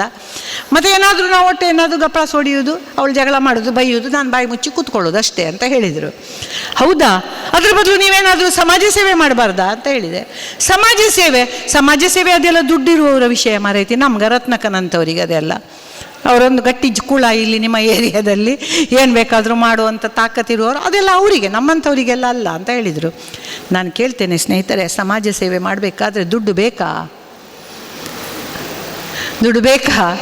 ದುಡ್ಡು ಖಂಡಿತ ಬೇಡ. ಸಮಾಜ ಸೇವೆ ಮಾಡ್ತೇನೆ ಅನ್ನೋ ಒಂದು ಮನಸ್ಸಿರಬೇಕು ಮೊದಲನೇದಾಗಿ. ನಾನು ಆವಾಗಲೇ ಹೇಳಿದಾಗೆ, ಇವತ್ತು ಎಲ್ಲ ಮನೆಯಲ್ಲಿ ನಾನು ಹೇಳಿದಾಗೆ ಗಂಡ ಹೆಂಡತಿ ಕೂತ್ಕೊಂಡಿದ್ದಾರೆ, ಹೊರಗೆ ಹೋಗ್ಲಿಕ್ಕೆ ಆಗೋದಿಲ್ಲ. ಈ ನಮ್ಮನೆ ಜಡಿ ಮಳೆಗೆ ಹೊರಗೆ ಯಾರಿಗಾದರೂ ಹೋಗ್ಲಿಕ್ಕೆ ಆಗ್ತದಾ? ಆಗ ನಾವು ಹೋಗ್ತಾ ಇರುವಾಗ, ಆಂಟಿ ನಿಮ್ಗೊಂದು ಹಸಿಮೆಣಸಾಗಲಿ ಹಾಲು ಪ್ಯಾಕೆಟ್ ಆಗಲಿ ಬೇಕಾ ಅಂತ ಹೇಳಿ ತಂದು ಕೊಡೋದಿದೆಯಲ್ಲ, ಅದು ಕೂಡ ದೊಡ್ಡ ಸಮಾಜ ಸೇವೆ ನಾವು ಮಾಡುವಂಥದ್ದು. ಆ ಪಕ್ಕದ ಮನೆಯಲ್ಲಿ ಒಂದು ಸಣ್ಣ ಮಗು ಇದ್ದು ರಚ್ಚೆ ಹಿಡಿದು ಅಳ್ತಾ ಉಂಟು. ಆ ಮಗು ನಗ್ತಾ ಇರುವಾಗ ನಾವು ಹೋಗಿ ಅದನ್ನು ಕಿಲಿಕಿಲಿ ಪಿಲಿ ಅಂತ ಆಡಿಸುವ ಬದಲು, ಆ ಅಳ್ತಾ ಇರುವಾಗ ಒಂದು ಅರ್ಧ ಗಂಟೆ ಆ ಮಗುವನ್ನು ಆಡಿಸಿಕೊಂಡು ಅಮ್ಮನಿಗೆ ಒಂದಿಷ್ಟು ವಿಶ್ರಾಂತಿ ಕೊಡೋದಿದೆಯಲ್ಲ, ಅದು ಕೂಡ ಒಂದು ಸಮಾಜ ಸೇವೆ ನಾವು ಮಾಡಬಹುದಾದದ್ದಂತೂ. ಅದು ಬೇಡ, ಆಚೆ ಮನೆಯಲ್ಲಿ ಅಮ್ಮನಿಗೆ ಹುಷಾರಿಲ್ಲದೆ ಏನು ಮಾಡಲಿಕ್ಕೆ ಕೂಡುದಿಲ್ಲ, ಅವಳಿಗೆ ಜ್ವರ ಬಂದಿದೆ, ಮಗುವನ್ನು ನೋಡಲಿಕ್ಕೆ ಕೂಡುದಿಲ್ಲ, ಮನೆಯಲ್ಲಿ ಅಡಿಗೆ ಮಾಡಲಿಕ್ಕೆ ಸಾಧ್ಯ ಇಲ್ಲ, ಅಂಥ ಸಮಯದಲ್ಲಿ ಏನು ಬೇಡ, ಒಂದು ತಪ್ಪಲೆ ಗಂಜಿ, ಒಂದಿಷ್ಟು ಉಪ್ಪಿನಕಾಯಿ ತಗೊಂಡೋಗಿ ಕೊಡೋದಿದೆಯಲ್ಲ, ಅದು ನೀವು ಕೊಡಬಹುದಾದಂಥ ದೊಡ್ಡ ಸಮಾರಾಧನೆಗಿಂತ ದೊಡ್ಡ ಸಮಾಜ ಸೇವೆ. ಅಷ್ಟು ಬೇಡ. ನಮ್ಮ ಅಕ್ಕಪಕ್ಕದ ಮನೆಯಲ್ಲಿ ಏನಾದರೂ ಕೆಟ್ಟದ್ದೋ ಬೇಡದಿದ್ದದ್ದೋ ಆದಾಗ ಆ ವಿಷಯದಲ್ಲಿ ಮಾತಾಡ್ತಾ ನಮ್ಮ ಗೆಳತಿಯರಿಗೆಲ್ಲ, ಅಲ್ಲ ನಿಮಗೆ ಗೊತ್ತುಂಟ ಇವತ್ತು ಸೀತಕ್ಕನ ಮನೆಯಲ್ಲಿ ಹಿಂಗಾಯ್ತಂತೆ ಗೊತ್ತಿತ್ತಾ ಅಂತ ಕೇಳಿ ವಿಷಯ ಗೊತ್ತಿಲ್ಲದವರಿಗೂ ಹಬ್ಬಿಸಿ ನಮ್ಮ ಅಡಿಗೆ ಕರಟಿದ್ರೂ ಅಡ್ಡಿಲ್ಲ, ನಾವು ಆ ದಿವಸ ಪಂಚದಿಕ್ಕೆ ಒಡೆಯುವುದೇ. ನಮ್ಮ ಪಲ್ಯ ಸಾಂಬಾರೆಲ್ಲ ಕರಂಟಿ ಕಪ್ಪು, ನನ್ನ ಸೀರೆ ಬಣ್ಣ, ಆದರೂ ಅಡ್ಡಿಲ್ಲ, ನಾವು ಫೋನ್ ಕೆಳಗಿಡದೆ. ಈಗ ಫೋನ್ ಧರ್ಮ ಅಲ್ಲ, ಏನು ಮೀಟ್ರ್ ಇಲ್ಲ ಅಲ್ಲ, ಮಾತಾಡಿ ಅದನ್ನು ತಿರುಗಿಸಿ ಚಪ್ಪರಿಸಿ ಉಣ್ಣುವುದಕ್ಕಿಂತ ಅವರನ್ನು ಅವರ ಪಾಡಿಗೆ ಬಿಟ್ಟು ನಾವು ನಮ್ಮ ಪಾಡಿಗೆ ಬದುಕೋದಿದೆಯಲ್ಲ, ಅದು ಕೂಡ ನಾವು ಮಾಡಬಹುದಾದಂಥ ಒಂದು ದೊಡ್ಡ ಸಮಾಜ ಸೇವೆ ಸ್ನೇಹಿತರೆ.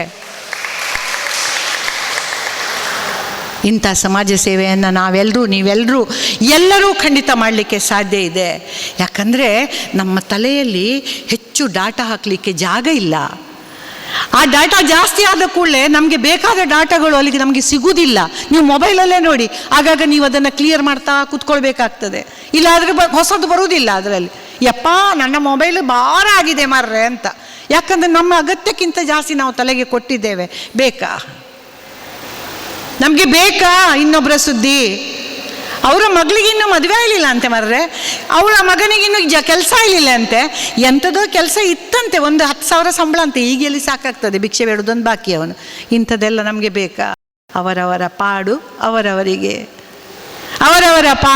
ಅವರವರಿಗೆ ಏನು ಬೇಕೋ ಅವ್ರು ಮಾಡಿಕೊಳ್ತಾರೆ. ನಮಗೆ ಸಾಧ್ಯ ಇದೆ ನಾವು ಸಹಾಯ ಮಾಡೋಣ, ಇಲ್ಲ ಆದರೆ ಕೈ ಕಟ್ಟಿಕೊಳ್ಳೋಣ. ಕರುಣೆ ಮತ್ತು ಆಸಕ್ತಿ, ಕಾಳಜಿ. ನಮಗೆ ನೋಡಿದ ಕೂಡಲೇ ಒಂದು ಸಲ ಕರುಣೆ ಬರ್ತದೆ ಯಾರಿಗಾದರೂ ಕಷ್ಟ ಬರುವಾಗ. ಆ ಕರುಣೆ ಬಂದು ನಾವು ಇನ್ನೊಬ್ಬರ ಹತ್ರ ಹೇಳೋದಕ್ಕಿಂತ ಒಂದಿಷ್ಟು ಕಾಳಜಿ, ನಮ್ಮಿಂದ ನಿಮಗೆ ಏನಾಗಬೇಕು ಅನ್ನುವ 1-2 ಮಾತು, ಏನೂ ಬೇಡ, ಒಂದಿಷ್ಟು ಪ್ರೀತಿಯ ಮಾತು, ಒಂದು ನೇವರಿಕೆ, ಹೆದರಬೇಡ ಮರೈತಿ ನಾನಿದ್ದೆ ಅಲ್ದ ಅಂತ ಹೇಳುವುದುಂಟಲ್ಲ, ನೀವೇನು ಮಾಡೋದು ಬೇಡ. ಎಷ್ಟೊಂದು ಸಾಂತ್ವನ ಕೊಡ್ಬೋದು. ಅದು ಯಾವ ಮಹಿಳಾ ಮಂಡಳಿಯವರು ಮಾಡ್ಬೋದು. ಮಂಡಳಿ ಕಟ್ಟೋದು ಯಾಕೆ? ನಾವೆಲ್ಲರೂ ಒಂದು, ನಮಗೆ ನಾವು ಇದ್ದೇವೆ, ನಿಮಗೆ ನಾವಿದ್ದೇವೆ, ನಮಗೆ ಇದ್ದೀರಿ, ನಾವೆಲ್ಲರೂ ಸೇರಿ ನಮ್ಮ ಕಷ್ಟಗಳನ್ನು ಪರಿಹಾರ ಮಾಡೋಣ. ನಿಮಗೆ ನಾವಿದ್ದೇವೆ ಅಂತ ಒಂದು ಧೈರ್ಯ ಕೊಡಲಿಕ್ಕೆ ಅಲ್ವಾ ಮಹಿಳಾ ಮಂಡಳಿಗಳು ನಡೆಯೋದು. ಬರೀ ಜಂಕಣಕ್ಕ ಭಜನೆ ಮಾಡಲಿಕ್ಕಲ್ಲ ಅಲ್ಲ. ವೈಷ್ಣವ ಜನತೋ ತೇನೆ ಕಹಿಯೇ ಪೀಡ ಪರಾಯೇ ಜಾಣೆ ರೇ. ಹಾಗಾದರೆ ಏನು ವೈಷ್ಣವ ಅಂದರೆ ಯಾರು? ಇನ್ನೊಬ್ಬರ ಕಷ್ಟ, ಇನ್ನೊಬ್ಬರ ನೋವು, ಇನ್ನೊಬ್ಬರ ನಲಿವು ಯಾರಿಗೆ ಅರ್ಥ ಆಗ್ತದೆ ಅವನು ಮಾತ್ರ ಇವತ್ತು ವೈಷ್ಣವ. ಬರೇ ದೇವರ ಪೂಜೆ ಮಾಡಿಕೊಂಡು ಹಚ ಅಂತ ಓಡಿಸೋನಿದ್ದಾನಲ್ಲ, ಬಿಡಿ ಅಂತ ಖಂಡಿತ ವೈಷ್ಣವ ಆಗಲಿಕ್ಕೆ ಸಾಧ್ಯ ಇಲ್ಲ ಸ್ನೇಹಿತರೆ. ಹಾಗಾಗಿ ಪೀಡಪರಾಯೇ ಜಾಣೆರೇ ರಾಮನ ಒಂದು ಅವತಾರ ಈಗ ಆಗಿದೆ. ಹಾಗಾಗಿ ಪೀಡಪರಾಯೇ, ನಾವು ಬೇರೆಯವರ ಪೀಡೆಯನ್ನು ಅರ್ಥ ಮಾಡಿಕೊಳ್ಳುವಂಥ ಮನುಷ್ಯರಾಗೋಣ. ಮೊದಲನೇದಾಗಿ ನಾನೊಂದು ಹಳ್ಳಿಯಲ್ಲಿ ಹುಟ್ಟಿ ಬೆಳೆದವಳು, ಸೋಮೇಶ್ವರದಲ್ಲಿ, ಆಗುಂಬೆ ಕೆಳಗೆ. ನಿಮಗೆಲ್ಲ ಗೊತ್ತುಂಟು. ಯಪ್ಪ, ಆ ಹಳ್ಳಿಯಲ್ಲಿ ಬೆಳೆದು ಈ ನಮ್ಮನೆ ಶೋಕಿಯ ಅಂತ. ಎಂತ ಮಾಡೋದು, ನಾವು ಕೂಡ ಆಚೆ ಈಚೆ ಪ್ರಪಂಚ ನೋಡ್ತಾ ಇರುವವರು, ಆಸಕ್ತಿ ಇರುವವರು. ಮತ್ತು ನಮ್ಮ ಮನೆಯಲ್ಲಿ ನಮಗೆ ಯಾವುದಕ್ಕೂ ಅಭ್ಯಂತರ ಇರಲಿಲ್ಲ. ನಿನಗೆ ಬೇಕಾದ ಹಾಗೆ ನೀನು ಜೀವನ ನಡೆಸ್ಬೋದು ಅಂತ. ನನ್ನ ಅಜ್ಜಿ ಮತ್ತು ನನ್ನ ಅಮ್ಮ ಒಂದು ಮನೆಯಲ್ಲಿ ಇದ್ದವರು, ಅಮ್ಮ ಮತ್ತು ಮಗಳ ಹಾಗೆ ಬದುಕ್ತಾ ಇದ್ದರು. ನಾನು ನನ್ನ ಮಾತಿನಲ್ಲೂ ಅಮ್ಮನ ಮತ್ತು ಅಜ್ಜಿಯ ವಿಷಯ ಹೇಳ್ತಾ ಇದ್ದೇನೆ. ಒಮ್ಮೆ ನಾನು ಚಿಕ್ಕವಳಿ, ನಮ್ಮ ಮನೆಯಲ್ಲಿ ಯಾವಾಗಲೂ ನೆಂಟರು ಯಶೋದಕ್ಕ. ಯಾಕಂದರೆ ನಮ್ಮದು ಆಗುಂಬೆ ಸೋಮೇಶ್ವರದ ನಡುವಿನ ಊರದು ಸೋಮೇಶ್ವರ. ಅಲ್ಲಿ ಒಂದು ಸಣ್ಣ ವ್ಯಾನ್ ಮೇಲೆ ಹೋಗ್ತಿತ್ತು, ನಿಮಗೆಲ್ಲ ನೆನಪಿರ್ಬೋದು. ಅದು ಅಲ್ಲಿ ಶಿವಮೊಗ್ಗಕ್ಕೆ ಹೋಗುವ ಬಸ್ಸಿಗೆ ನೀವು ಆಗುಂಬೆಗೆ ಹೋಗಿ ಬಸ್ ಹಿಡಿಬೇಕು. ಈಚೆ ಉಡುಪಿ, ಕುಂದಾಪುರ ಈ ಕಡೆಯಿಂದ ಎಲ್ಲ ಬಸ್ಸಿಗೆ ಸೋಮೇಶ್ವರದಲ್ಲಿ ಇಳಿಬೇಕು. ಆಮೇಲೆ ಆ ಸಣ್ಣ ಬಸ್ಸಲ್ಲಿ ಹತ್ತಿಕೊಂಡು ಮೇಲೆ ಹೋಗಬೇಕು. ಆ ಕೆಲವೊಮ್ಮೆ ಬಸ್ಸು ತಪ್ತದೆ, ಬಸ್ಸು ತಪ್ಪಿದರೆ ಎಲ್ಲಿ ಹೋಗೋದು? ನಮ್ಮ ಮನೆ ಎದುರು ಕಾಣ್ತದೆ, ನಮ್ಮ ಮನೆಗೆ ಬರೋದು ಎಲ್ಲರೂ. ಹಾಗಾಗಿ ನಮ್ಮ ಮನೆಯಲ್ಲಿ ನಾವು ಏನು ಗಂಜಿ ತಿಂತೇವೆ, ತಪ್ಪಲೆಯಲ್ಲಿ ಅನ್ನ ತಿಂತೇವೆ, ಅದರಲ್ಲೇ ಅವರಿಗೆ ರಜೆ ಅಂದರೆ ನಮ್ಮ ಮನೆಯಲ್ಲಿ ಒಂದು ಶಿಬಿರವೇ. ಈಗ ಎಲ್ಲ ಶಿಬಿರ, ಭಯಂಕರ ಶಿಬಿರ ಮಾಡ್ತಾರಲ್ಲ, ಆಗ ನಮ್ಮ ಮನೆಯಲ್ಲಿ ಶಿಬಿರವೇ. ಉಡುಪಿಯಿಂದ, ತೀರ್ಥಹಳ್ಳಿಯಿಂದ, ಅಲ್ಲಿಂದ ಇಲ್ಲಿಂದ ಎಲ್ಲ ನಮಗೆ ಮಕ್ಕಳು ನಮ್ಮ ಮನೆಯಲ್ಲಿ, ನಮ್ಮ ಪ್ರಾಯದವರು. ಯಾಕೆ? ನಮ್ಮ ಮನೆಯ ಸುತ್ತ ನದಿ ಉಂಟು, ಗದ್ದೆ ಉಂಟು, ಕಾಡುಂಟು, ಮೇಡುಂಟು, ತಿರುಗಬಹುದು, ಗಮ್ಮತ್ತು ಮಾಡ್ಬೋದು. ಅಷ್ಟು ಮಾತ್ರವ, ನಮ್ಮ ಅಜ್ಜಿ ನಮಗೆ ಸಣ್ಣ ಸಣ್ಣ ಬೆರಳಿಯನ್ನು ತಟ್ಟಲಿಕ್ಕೆ ಕಲಿಸ್ತಿದ್ರು. ನಮಗೆ ಬೆರಣಿ ಬೇಡ, ಆದರೂ ಕೂಡ ಕಲಿಬೇಕು ಅಂತ. ಸೆಗಣಿಯನ್ನು ಅಂಗಳಕ್ಕೆ ಹಾಕಲಿಕ್ಕೆ ಹೇಳ್ತಿದ್ರು. ನಾವು ಸೆಗಣಿಯನ್ನು ಅಂಗಳಕ್ಕೆ ಹಾಕಿ ಗುಡಿಸಿದ್ದೇವೆ. ಇವತ್ತು ಅಗತ್ಯ ಬಿದ್ದರೆ ನನಗೆ ಗುಡಿಸ್ಲಿಕ್ಕೆ ಬರ್ತದೆ. ದನ ಇತ್ತು, ಹಾಲು ಕರೀತಿತ್ತು. ಅಡಿಗರು ಅದರಲ್ಲೆಲ್ಲ ಎಕ್ಸ್ಪರ್ಟ್ ಬಿಡಿ, ಎಲ್ಲೋ ಮಾಡಿದವರು ಅವರು. ಆಗ ಹಾಲು ಕರೀತಿತ್ತು, ನಾವು ಹಪ್ಪಳ ಮಾಡ್ತಿತ್ತು, ಸಣ್ಣ ಸಣ್ಣ ಹಪ್ಪಳ ಮಾಡ್ತಿತ್ತು. ಅದನ್ನು ದೊಡ್ಡದು ಮಾಡುವ ಕೆಲಸ ಅಜ್ಜಿ ಮಾಡ್ತಿದ್ರು. ಅಂದರೆ ಜೀವನದಲ್ಲಿ ಪ್ರತಿಯೊಂದು ಕೆಲಸ ನಾವು ಏನು ಮುಂದೆ ಮಾಡಬೇಕಾಗ್ಬೋದಿತ್ತು, ಅದನ್ನು ನಮಗೆ ಜೀವನದ ಪಾಠವನ್ನು ಅಲ್ಲಿ ಅವರು ನಮಗೆ ಕಲಿಸ್ತಾ ಇದ್ದರು. ಈಗಿನ ಹಾಗೆ ಶಿಬಿರಕ್ಕೆ ಹೋಗಿ ಮುಖವಾಡ ಕಲಿಸೋದಲ್ಲ. ನನಗೆ ಕಾಣುದುಂಟು ಶಿಬಿರದಲ್ಲಿ ಮುಖವಾಡಗಳನ್ನು ಮಾಡುವಾಗ ಕರ್ಮ. ಈಗಲೇ ಮೊದಲೇ ನಾವೆಲ್ಲ ಮುಖವಾಡ ಹಾಕಿ ಬದುಕುವುದು, ಒಳಗೆ ಒಂದು ಹೊರಗೆ ಒಂದು, ಅದರ ಮೇಲೆ ಇನ್ನೊಂದು ಒಳಗಡೆಯಿಂದ. ಅಂಥದ್ದಲ್ಲಿ ಮುಖವಾಡ ಕಲಿಸೋದೆಂಥದ್ದು ಮಾರ್ರೆ. ಅಂಥ ರಜೆಯ ಸಮಯದಲ್ಲಿ ನನ್ನ ಅಜ್ಜಿ, ನನ್ನ ಅಪ್ಪ ಶಿವಮೊಗ್ಗಕ್ಕೆ ಹೋಗ್ತಾ ಇದ್ರು. ಅಲ್ಲಿಂದ ನಮಗೊಂದಿಷ್ಟು ಚಾಕ್ಲೇಟ್ ತರ್ತಿದ್ರು. ಚಾಕ್ಲೇಟ್ ಅಂದರೆ ಏನು ದೊಡ್ಡ ಚಾಕ್ಲೇಟ್ ಅಲ್ಲ ಯಶೋದಕ್ಕ, ಕೈಯಲ್ಲಿ ಹಿಡಿದ್ರೆ ಅಂಟಾಗ್ತದೆ ಆ ನಮನೆ ಚಾಕ್ಲೇಟ್ಗಳು. ಒಂದು ನಮನೆ ಪೆಪ್ಪರ್ಮಿಂಟ್ ಅಂತ ಹೇಳ್ತಾರಲ್ಲ, ಆಗ ಅದೇ ಇದ್ದದ್ದು. ಅಪ್ಪ ತರ್ತಿದ್ರು, ಅಮ್ಮ ನಮಗೆಲ್ಲ ಎರಡು ಕೊಡ್ತಿದ್ಲು. ಎಲ್ಲ ಮಕ್ಕಳಿಗೂ, ಸುಮಾರು ಜನ ಮಕ್ಕಳಿದ್ದಾರೆ, ನನಗೂ ಕೊಟ್ಟಳು. ನಾನೊಂದು 3ನೇ ಕ್ಲಾಸ್ ಇರ್ಬೋದು. ಕೊಟ್ಟ ಕೂಡಲೇ ನಾನು ಹೇಳಿದೆ, ಅಮ್ಮ ಇನ್ನೊಂದು 2, ನನಗೆ ಒಂದು ಪಚ್ಚೆದೊಂದು, ಒಂದು ಆರೆಂಜ್ ಒಂದು 2 ಬೇಕು ಅಂತ ಹೇಳಿದೆ. ಒಂದು ಪಿಂಕ್ ಮತ್ತು ಹಳದಿ ಬಂದಿತ್ತು ನನಗೆ. ಎಲ್ರಿಗೂ 2, ನಿನಗೂ 2, ಎಂತ ನೀನು ದೇವಲೋಕದವಳ, ಸುಮ್ಮನಿರು ಅಂತ ಅಮ್ಮ ಜೋರು ಮಾಡಿದ್ಲು ನನಗೆ. ನನಗೆ ಕೋಪ ಬಂತು. ನಾನು ಆ ಕೈಯಲ್ಲಿ ಚಾಕ್ಲೇಟ್ ಇಟ್ಕೊಂಡು ಒಂದು ಬದಿಯಲ್ಲಿ ಕೂತ್ಕೊಂಡು ಅಳ್ತಾ ಇದ್ದೆ, ದೇವರ ಕೋಣೆಯಲ್ಲಿ ಒಂದು ಮೂಲೆಯಲ್ಲಿ ಅಳ್ತಾ ಇದ್ದೆ. ಭಾರಿ ಬೇಜಾರಾಯ್ತು ನನಗೆ. ನನ್ನ ಅಜ್ಜಿ ಬಂದು ಕೇಳಿದರು, ಎಂಥದ್ದು ಅಳುದು? ಅಳುದೆಂಥದ್ದಿಲ್ಲ, ನನಗೆ ಅಮ್ಮ ಬರೀ ಕೆಟ್ಟವಳು ಅಂದರೆ ಕೆಟ್ಟವಳು, 2 ಚಾಕ್ಲೇಟ್ ಕೊಟ್ಟಿದ್ದಾಳೆ, ನನಗೆ ಒಂದು ಪಚ್ಚೆ ಮತ್ತು ಒಂದು ಆರೆಂಜ್ ಬೇಕಿತ್ತು, ಕೊಡಲಿಲ್ಲ ಅವಳು, ಬರೀ ಕೆಟ್ಟ ಪಡ್ಪೋಷಿ ಹೆಂಗಸು ಹೇಳಿದೆ. ಎಂಥದ ನಿನ್ನ ಅಮ್ಮನನ್ನು ನೀನು ಹಾಗೆ ಹೇಳೋದು? ನಿನಗೆಂತ ನಾಯಿ ಮರಿ ಇಷ್ಟವಾ, ದನದ ಕರು ಇಷ್ಟವಾ ಆಗಬೇಕಾ ಹೇಳಿದರು. ಯಾಕೆ ಕೇಳಿದೆ. ನೋಡು, ನಾಯಿಯ ಹಾಲನ್ನು, ಅದರ ಮೊಲೆ ಹಾಲನ್ನು ಅದರದ್ದು ಮರಿಗಳು ಮಾತ್ರ ಕುಡಿಯುವಂಥದ್ದು. ಆದರೆ ದನದ ಹಾಲನ್ನು ಇಡೀ ಪ್ರಪಂಚ ಕುಡಿತದೆ. ಹಾಗಾಗಿ ನಿನ್ನ ಅಮ್ಮ ಏನು, ನಿನ್ನ ಅಮ್ಮ ಕಾಮಧೇನು. ಯಾರು? ನನ್ನ ಅಮ್ಮನ ಅತ್ತೆ ಹೇಳಿಕೊಂಡಂತಹ ಮಾತಿದು. ನಿನ್ನ ಅಮ್ಮ ಏನು, ನಿನ್ನ ಅಮ್ಮ ಕಾಮದೇನು, ಅವಳಿಗೆ ನೀನು ಒಂದೇ, ಪರರ ಮಕ್ಕಳು ಒಂದೇ. ಅಂಥದ್ದಿರುವಾಗ ನೀನು ಖುಷಿ ಪಡೋದು ಬಿಟ್ಟು ಅಮ್ಮನನ್ನು ನಾಯಿ ಸ್ಥಾನಕ್ಕೆ ತರ್ತೀಯ, ಅವಳ ಮೊಲೆ ಹಾಲು ಮರಿಗಳಿಗೆ ಮಾತ್ರ ಅಂತ ಹೇಳುವ ಲೆಕ್ಕದಲ್ಲಿ ಮಾಡ್ತೀಯಾ ಅಂತ ನನ್ನ ಅಜ್ಜಿ ನನಗೆ ಕೇಳಿದರು. ಸ್ನೇಹಿತರೆ, ಇದು ನಾನು ಕತೆ ಕಟ್ಟಿ ನಿಮ್ಮ ಹತ್ರ ಹೇಳ್ತಾ ಇಲ್ಲ, ನಿಜವಾಗ್ಲೂ ನಿಮ್ಮ ಎದುರು ನಾನು ಈ ಮಾತನ್ನು ಹೇಳ್ಕೊಳ್ತಾ ಇದ್ದೇನೆ. ಇದನ್ನು ನಾನು ಎಲ್ಲ ಕಡೆಯಲ್ಲೂ ಕಲ್ತಿದ್ದು ಕೇಳ್ತೇನೆ ಕೂಡ. ನನಗೆ ಇವತ್ತಿಗೂ ಮೈ ರೋಮಾಂಚನ ಆಗ್ತಾ ಇದೆ ನನ್ನ ಅಜ್ಜಿಯ ಮಾತನ್ನು ಕೇಳಿ. 2ನೇ ಕ್ಲಾಸ್ ಕಲ್ತವಳು, ಇಷ್ಟು ಗಿಡ್ಡದವಳು, 5 ಫೀಟ್ನವಳು. ಆ 5 ಫೀಟಿಗೂ ಆ 2ನೇ ಕ್ಲಾಸಿಗೂ ಸಂಬಂಧ ಇಲ್ಲ. ನಮ್ಮಲ್ಲಿ ಬೆಳೆದಂತಹ ಮನೋವೈಚಾರಿಕತೆ ಉನ್ನತ ವಿಚಾರಗಳಿಗೆ ಬೆಲೆ ಇರುವಂಥದ್ದು. ಹಾಗೆ ಆ ಪರಿಸರದಲ್ಲಿ ಬೆಳೆದಂಥವಳು ನಾನು. ಆ ಪರಿಸರದಲ್ಲಿ ಬೆಳೆದಾಗ ನನ್ನ ಮನೆಯಲ್ಲಿ ಯಾರು ಬಂದರೂ ನಮಗೆ ಏನು ಬೇಸರ ಆಗ್ತಿರಲಿಲ್ಲ. ನಾವು ಉಂಡದ್ದೇ ಗಂಜಿ, ನಾವು ತಿಂದದ್ದೇ ಉಪ್ಪಿನಕಾಯಿ, ನಾವು ತಿಂದದ್ದೇ ಸೌತೆಕಾಯಿ ಕೊದ್ದೆಲು, ಅದರದ್ದೇ ಸಿಪ್ಪೆದು ಚಟ್ನಿ, ಯಾರು ಬಂದ್ರಂತ ಏನು ವಿಶೇಷ ಇಲ್ಲ. ಇವತ್ತು ಅದೇ ನಮಗೆ ಹಾಗೆಲ್ಲ, ನಾಳೆ ನೆಂಟರು ಬರ್ತಾರಾದ್ರೆ ಇವತ್ತು ಓಡೋದು ನಾವು ಆರ್ಡರ್ ಕೊಡಲಿಕ್ಕೆ, ಮಾಡಲಿಕ್ಕಲ್ಲ, ಯಾರು ಕ್ಯಾಟ್ರಿಂಗ್ನವ್ರು ಇದ್ದಾರೆ ಅಂತ. ನಾನೊಮ್ಮೆ ಅಟ್ಟದಲ್ಲಿ ಎಲ್ಲ ಸಾಮಾನೆಲ್ಲ ಹಾಕಿದೆ. ಒಮ್ಮೆ ಗಂಡನ ಹತ್ರ ಹೇಳಿದೆ, ಅದೆಲ್ಲ ತೆಗೆದು ವಿಲಾವರಿ ಮಾಡಿ ವಾಪಸ್ ಇಡುವಾನ ಅಂತ ಕೇಳಿದೆ. ಅದು ನನಗೆ ಯಾವತ್ತಿನಲೂ ಆಸೆ ಇತ್ತು ಮರೆತು, ಇವತ್ತು ಅದು ನಿನಗೆ ದೇವ್ರ ಬುದ್ಧಿ ಕೊಟ್ಟಲ್ಲ, ತೆಗೆಯುವ ಹೇಳಿದರು. ತೆಗೆದೆ. ಮೊದಲು ರಟ್ಟಿನ ಪೆಟ್ಟಿಗೆ ಬಂತು. ಇದೆಂತಕ್ಕ ಅಂತ ಹೇಳಿದರು. ಬಿಸಾಡುವ ಹೇಳಿದರು. ನಾಳೆ ಎತ್ತ ಕತೆ ಇದು, ನಾವೆಲ್ಲಾದರೂ ಹೊರಗಡೆ ಹೋಗೋದಾದ್ರೆ ಡಬ್ಬಿ ಎಲ್ಲಿ ಉಂಟು ಅಂತ ಕೇಳೋದು ನನ್ನ ಹತ್ರ ಅಲ್ಲ, ಅಲ್ಲಿ ಇಡೀ ಬದಿಗೆ, ನಿಮಗೆ ಬೇಡ ಅದ್ರ ಸುದ್ದಿ ಹೇಳಿದೆ. ಸೂಂಬು ಮತ್ತು ಪೆಟ್ಟಿಗೆ ವಾಪಸ್ಸಲ್ಲಿ ಇಟ್ಟರು. ಆಮೇಲೆ ಒಂದಿಷ್ಟು ಮಕ್ಕಳ ಹಳೆಯ ಪುಸ್ತಕ ಎಲ್ಲ ಬಂತು. ಇದೆಂತಕ್ಕ ಕೇಳಿ, ಅಲ್ಲ ಮರ್ರೆ, ಆ ಸಮಯದಲ್ಲಿ ಆ ನಮನೆ ದುಡ್ಡು ಕೊಟ್ಟು ತಗೊಂಡ ಪುಸ್ತಕ ಎಲ್ಲ ಇವತ್ತು ಮೂಲೆಗೆ ಹಾಕುದ ಮರ್ರೆ, ಇರಲಿ ಮರ್ರೆ ಅದು ಒಂದು ಬದಿಯಲ್ಲಿ ಹೇಳಿದೆ. ಅದನ್ನು ಸಹ ಇಟ್ಟರು. ಆಯಿತು. ಒಂದಿಷ್ಟು ಕುಪ್ಪಿಚೂರು ಬಂತು. ಅದೆಂತ ಕುಪ್ಪಿಚೂರ ಬೇಕಾದು ಬಿಸಾಡುವಲ್ಲ ಹೇಳಿದರು. ಎಲ್ಲ ಸ್ವಲ್ಪ ಸುಮ್ಮನೆ ಇರ್ತೀರ, ಅದರಲ್ಲಿ ಎಷ್ಟು ಅಂತ ಕ್ರಾಫ್ಟ್ ಮಾಡಲಿಕ್ಕೆ ಆಗ್ತದೆ ಹೇಳಿದೆ. ಇದು ಒಡೆದು ಎಷ್ಟು ಸಮಯ ಆಯಿತು ಹೇಳಿದರು. ಅದು ಹೋಗಲಿ 10 ವರ್ಷ ಆಯಿತು, ಬೇಡ, ಈಗ ಇನ್ನೊಂದು ಕುಪ್ಪಿಚೂರು ಬೇಕಂದ್ರೆ ಯಾರ್ದಾದ್ರೂ ಕಾರು ಹೊಡಿಲಿಕ್ಕೆ ಆಗ್ತದ, ನಾವು ನೀವು ತೆಗೆದಿಡಿ ನೋಡುವ ಮೇಲೆ ಹೇಳಿದೆ. ಆಯಿತು, ಮೇಲೆ ಹೋಯ್ತು. ಒಂದಿಷ್ಟು ಇನ್ವಿಟೇಷನ್ ಸಿಕ್ತು ಮರ್ರೆ, ಎಲ್ಲ ಇನ್ವಿಟೇಷನ್. ನೋಡು, ಈ ಇನ್ವಿಟೇಷನ್ ಆ ಮದುವೆ ಆದವರ ಮನೆಯಲ್ಲಿ ಸಹ ಉಂಟಾ ಇಲ್ವಾ, ನೀನು ಯಾಕೆ ಒಟ್ಟು ಮಾಡಿ ಇಟ್ಟಿದ್ದೀ ಇಲ್ಲಿ ಅಂತ ಹೇಳಿದರು. ನಾನು ಹೇಳಿದೆ, ಒಂಚೂರು ಆ ಇನ್ವಿಟೇಷನ್ ನೋಡಿ, ನೀವು ಕಣ್ಬಿಟ್ಟು ನೋಡಿ, ಸಮ ನೋಡಿ, ಅದ್ರ ಮೇಲೆ ಎಲ್ಲ ಒಂದೊಂದು ಗಣಪತಿ ಉಂಟು. ಆ ಗಣಪತಿ ತೆಗೆದು ನಾನು ಕಸದ ಬುಟ್ಟಿಲಿ ಹಾಕ್ಲಿಕ್ಕೆ ಆಗ್ತದಾ, ತೆಗೆದಿಡಿ ನೋಡುವ ಮೇಲೆ ಹೇಳಿದೆ. ತೆಗೆದಿಟ್ರು ಪಾಪ ಅದನ್ನು ಸಹ. ಮತ್ತು ಒಂದು ಟ್ರಂಕ್ ಇತ್ತು. ಆ ಟ್ರಂಕಿನಲ್ಲಿದ್ದ ಸಾಮಾನು ತೆಗೆದು ತೋರಿಸಿದ್ರು. ಇದೆಂತಕ್ಕ ಕೇಳಿದರು. ನಾನು ಹೇಳಿದೆ, ನೋಡಿ, ಅದರಲ್ಲಿ ನಮ್ಮ ಮಕ್ಕಳು ಸಣ್ಣದಿರುವಾಗ ಹಾಕಿದ್ದು ಅಂಗಿ, ಸ್ವೆಟರ್, ಟೊಪ್ಪಿ, ಕೈಚೀಲ, ನಾನು ಬಾಳಂತಿಗೆ ಹೊಟ್ಟೆಗೆ ಸುತ್ತಿದ ದಟ್ಟಿ, ಅವರ ಸಣ್ಣ ಸಣ್ಣ ಆಟದ ಸಾಮಾನು ಎಲ್ಲ ಇಟ್ಟಿದೆ. ನಿಮ್ಗೆ ಎಂತ ಗೊತ್ತಾಗ್ತದೆ ಗಂಡಸರಿಗೆ ಅದ್ರ ಬೆಲೆ ಎಲ್ಲ, ಇಡೀ ನೋಡುವ, ನಾಳೆ ಮೊಮ್ಮಕ್ಕಳಾದರೆ ಹಾಕ್ಲಿಕ್ಕೆ ಆಗ್ತದೆ ಹೇಳಿದೆ. ಅದು ಹೋಯ್ತು ಮೇಲೆ. ಟ್ರಂಕ್ ಎಂತ ಮಾಡೋದು, ಟ್ರಂಕ್ ಯಾರಿಗೆ? ಅಯ್ಯೋ, ಅದು ನನ್ನ ಅಜ್ಜಿ ಕೊಟ್ಟದ್ದು, ಮೇಲಿಡಿ ನೋಡುವ ಹೇಳಿದೆ ನಾನು. ಆಮೇಲೆ ಒಂದಿಷ್ಟು ತಾಮ್ರದ ಪಾತ್ರೆ ಎಲ್ಲ ಬಂತು. ಇದೆಂತಕ್ಕ ಪಾತ್ರೆ ಹೇಳಿದರು. ನಾನು ಹೇಳಿದೆ, ಅದೇನಾದರೂ ಮನೆಯಲ್ಲಿ ವಿಶೇಷ ಇದ್ದರೆ ಮಾಡಲಿಕ್ಕೆ ಅಂತ ಹೇಳಿದೆ. ವಿಶೇಷ? ನಮ್ಮ ಮನೇಲಿ 5 ಜನಕ್ಕಿಂತ ಜಾಸ್ತಿ ಆದರೆ ನೀನು ವುಡ್ಲ್ಯಾಂಡ್ಸಿಗೆ ಆರ್ಡರ್ ಕೊಡ್ತಿ, ಅಂಥದ್ರಲ್ಲಿ ಈ ತಾಮ್ರದ ಪಾತ್ರೆ ಎಂತ ಮಾಡೋದು? ಅದೆಲ್ಲ ನಿಮಗೆ ಬೆಲೆ ಅಂತ ಗೊತ್ತುಂಟ, ತೆಗೆದು ಮೇಲಿಡಿ ಹೇಳಿದೆ. ಆಯಿತು, ಅದು ಸಹ ಮೇಲೆ ಹೋಯಿತು. ಒಟ್ಟಾರೆಯಾಗಿ ನಾವು ಅಟ್ಟ ಖಾಲಿ ಮಾಡಿದ್ದು ಏನಂದರೆ, ಅಲ್ಲಿ ಸತ್ತ 4 ಜಿರಳೆ ಮಾತ್ರ ತೆಗೆದು ಬಿಸಾಡಿ, ಜಿರಳೆ ಬಿಸಾಡಿದ್ದು ಒಟ್ಟಾರೆ ಪೂರ ಸಾಮಾನು ಒಟ್ಟಿಟ್ಟದ್ದು. ಹೌದಲ್ಲ, ನಿಮ್ಮ ಮನೇಲಿ ಅಂಥ ಸಾಮಾನು ಎಷ್ಟುಂಟ ಏನೋ? ಹೌದಾದರೆ ಚಪ್ಪಾಳೆ ತಟ್ಟಿ. ಅದಕ್ಕೆ ಈಗ ನಾನು ಮನೆ ಬದಲಾಯಿಸಿದ್ದೇನೆ ಸುರೇಂದ್ರ ಅಡಿಗರೆ. ಆ ಮನೆಯಲ್ಲಿ ದೇವರ ದಯದಿಂದ ಅಟ್ಟವೇ ಇಲ್ಲ, ಅಟ್ಟವೇ ಇಲ್ಲ.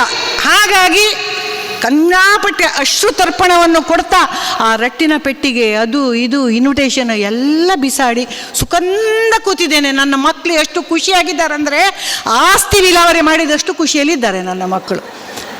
ಯಾಕಂದರೆ ಇಲ್ಲಾಂದರೆ ನನ್ನ ನಂತರ ಅವರು ಮಾಡಬೇಕಿತ್ತಲ್ಲ ಅದನ್ನು. ಹಾಗಾಗಿ ಅಷ್ಟು ಖುಷಿಪಟ್ಟಿದ್ದಾರೆ. ಇದನ್ನು ನಾನು ಯಾಕೆ ಹೇಳ್ತಾ ಇದ್ದೇನೆಂದರೆ, ಸುತ್ತಮುತ್ತಲಿರುವಂಥ ಕಸವನ್ನು ನಾವು ಒಟ್ಟು ಮಾಡ್ತಾ ಇದ್ದೇವೆ ಮನಸ್ಸಲ್ಲಿ. ನಮಗೆ ಬೇಡ, ಅದು ಉಪಯೋಗ ಇಲ್ಲ. ಆದರೂ ನಾವು ಸುತ್ತಮುತ್ತಲಿರುವಂಥ ಕಸವನ್ನು ನಮ್ಮ ಮನಸ್ಸಿಗೆ ಭಾರ ಮಾಡಿ ಆದರೂ ಒತ್ತುಕೊಳ್ತಾ ಇದ್ದೇವೆ. ಬೇಕಾ? ಈ ಅಟ್ಟವನ್ನು ಖಾಲಿ ಮಾಡೋಣ, ಈ ಅಟ್ಟಕ್ಕೆ ಒಂದಿಷ್ಟು ನಾವು ಜಾಗ ಕೊಡೋಣ ಹೊಸತನ್ನು ತುಂಬಿಸಲಿಕ್ಕೆ.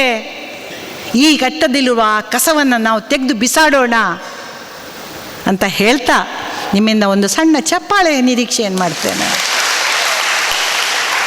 ನಾನು ಆವಾಗಲೇ ಹೇಳಿದ ಹಾಗೆ ಅವ್ರು ಆವಾಗ ಒಬ್ರು ಬಂದ ಕೂಡಲೇ ಹೇಳಿದರು, ಮೇಡಮ್ ನೀವು ಸಮಾನ ಗಡ್ಸ್ಕ, ನಮಗೆಲ್ಲ ಚಳಿ ಆಯ್ತು, ಬಿಸಿ ಬಿಸಿ ಆಯ್ತು ಅಂತ ಹೇಳಿದರು. ನನಗೆ ತಲೆ ಬಿಸಿ ಆಯಿತು, ಒಂದು ಚಾ ಆರ್ಡರ್ ಕೊಡುವನ ಎಲ್ಲರಿಗೆ ಕೊಡಲಿಕ್ಕೆ ಅಂತ ಎಣಿಸಿದೆ. ಅಲ್ಲ, ಅವ್ರಿಗೆ ಬಿಸಿ ಆಗಬೇಕಾದ್ರೆ ನಾನೊಂದು ಬೆಂಕಿ ಹಚ್ಚಿ ಅಲ್ಲಿ ಇಡಬೇಕು ಸೈಡಲ್ಲಿ, ಒಂದೇ ಚಾ ಆರ್ಡ್ರ್ ಕೊಡ್ಬೇಕು. ಎಲ್ಲಿ ಹೋದ್ರು ಅವರು? ಬಿಸಿ ಆಯ್ತಾ ಮಾರ್ರೆ ನಿಮಗೆ ಮೈ ಚೂರಾದರು? ಎಲ್ಲ ಅಡುಗೆ ಕೂತಿದ್ದಾರಪ್ಪ. ಈ ಕೈ ಎತ್ತಿ ಕಾಂಬ, ಎಲ್ಲಿದ್ರಿ ಬಿಸಿ ಆಪೋರು? ಮಾತಾಡೋದಿಲ್ಲ ನೋಡಿ, ಇದು ಕೇಳೋದು ಭಯಂಕರ. ನಾನು ಆವಾಗಲೇ ಹೇಳಿದಾಗೆ ನನ್ನ ಮನೆ, ನನ್ನ ಹಳ್ಳಿ ಸೋಮೇಶ್ವರ. ನಮಗೆ ಆಗ ಟಿ ವಿ ಬಿಡಿ, ಕರೆಂಟೇ ಇಲ್ಲ ಮತ್ತೆ ಅಲ್ವಾ ಟಿ ವಿ. ನಾನು SLC ಮುಗಿಯುವ ತನಕ ನಮ್ಮೂರಲ್ಲಿ ಕರೆಂಟ್ ಇರಲಿಲ್ಲ.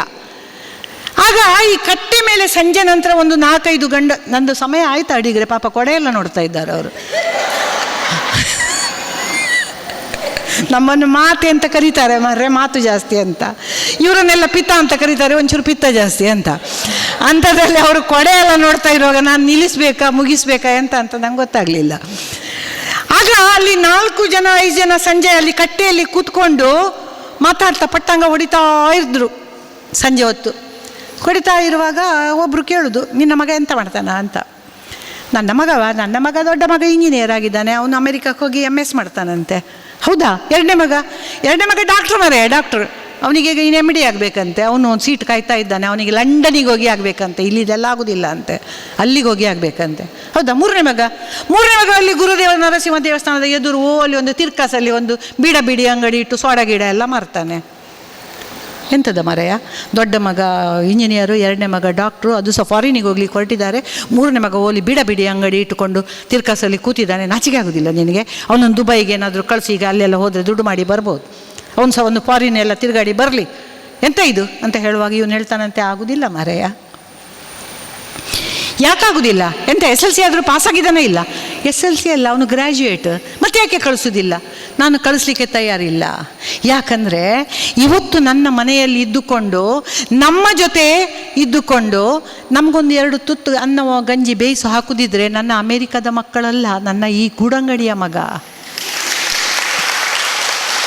ಅಷ್ಟು ಮಾತ್ರ ಅಲ್ಲ, ಈ ಸಂಜೆ ಹೊತ್ತಿನಲ್ಲಿ ನಾನಲ್ಲಿ ಹೆಂಡತಿ ಒಟ್ಟಿಗೆ ಕೂತ್ಕೊಂಡು ಟಟ್ಟ ಮಾತಾಡ್ತಾ ಇರುವಾಗ ನೀವು ಬಂದು ನನ್ನ ಹತ್ರ ಅಜ್ಜ ಅಂತ ಮಾತಾಡೋದು ನಮ್ಮ ಅಮೇರಿಕಾ ಇಂಗ್ಲೆಂಡಿನ ಮಕ್ಕಳಲ್ಲ, ಇವನ ಮಕ್ಕಳು. ಅಜ್ಜ ಅಂತ ನಮ್ಮನ್ನು ಪ್ರೀತಿ ಮಾಡೋದು. ಅಷ್ಟು ಮಾತ್ರ ಅಲ್ಲ, ನಮ್ಮ ಊರಿನಲ್ಲಿ ಒಂದು ದೇವಸ್ಥಾನ ಉಂಟು, ಆ ದೇವಸ್ಥಾನದ ಒಂದು ಮುಕ್ತೇಶ್ವರ ಆಗಿ ಇವತ್ತು ಹೆಸರು ತಗೊಂಡವನು ನನ್ನ ಈ ಮಗ. ಇಷ್ಟು ಮಾತ್ರ ಅಲ್ಲ, ನಮ್ಮ ಶಾಲಾಭಿವೃದ್ಧಿ ಕಮಿಟಿಯಲ್ಲಿ ಒಬ್ಬ ಪ್ರೆಸಿಡೆಂಟ್ ಆಗಿ, ಒಂದು ಮುಂದಾಳಾಗಿ ಅದರ ಜೀರ್ಣೋದ್ಧಾರ ಮಾಡಿ ಅಲ್ಲಿ ಒಂದು ಒಳ್ಳೆ ಹೆಸರು ತಗೊಂಡವನು ನನ್ನ ಈ ಗೂಡಂಗಡಿಯ ಮಗ. ಹಾಗಾಗಿ ಈ ಒಂದು ಸಂತೋಷವನ್ನು ಕಳ್ಕೊಂಡು ಅವನಿಗೆ ಫಾರಿನಿಗೆ ಕಳಿಸ್ಲಿಕ್ಕೆ ನಾನು ತಯಾರಿಲ್ಲ ಅಂತ ಹೇಳಿದ್ನಂತೆ. ಸ್ನೇಹಿತರೆ, ಏನಾದರೂ ಆಗು, ಮೊದಲು ಮಾನವನಾಗು.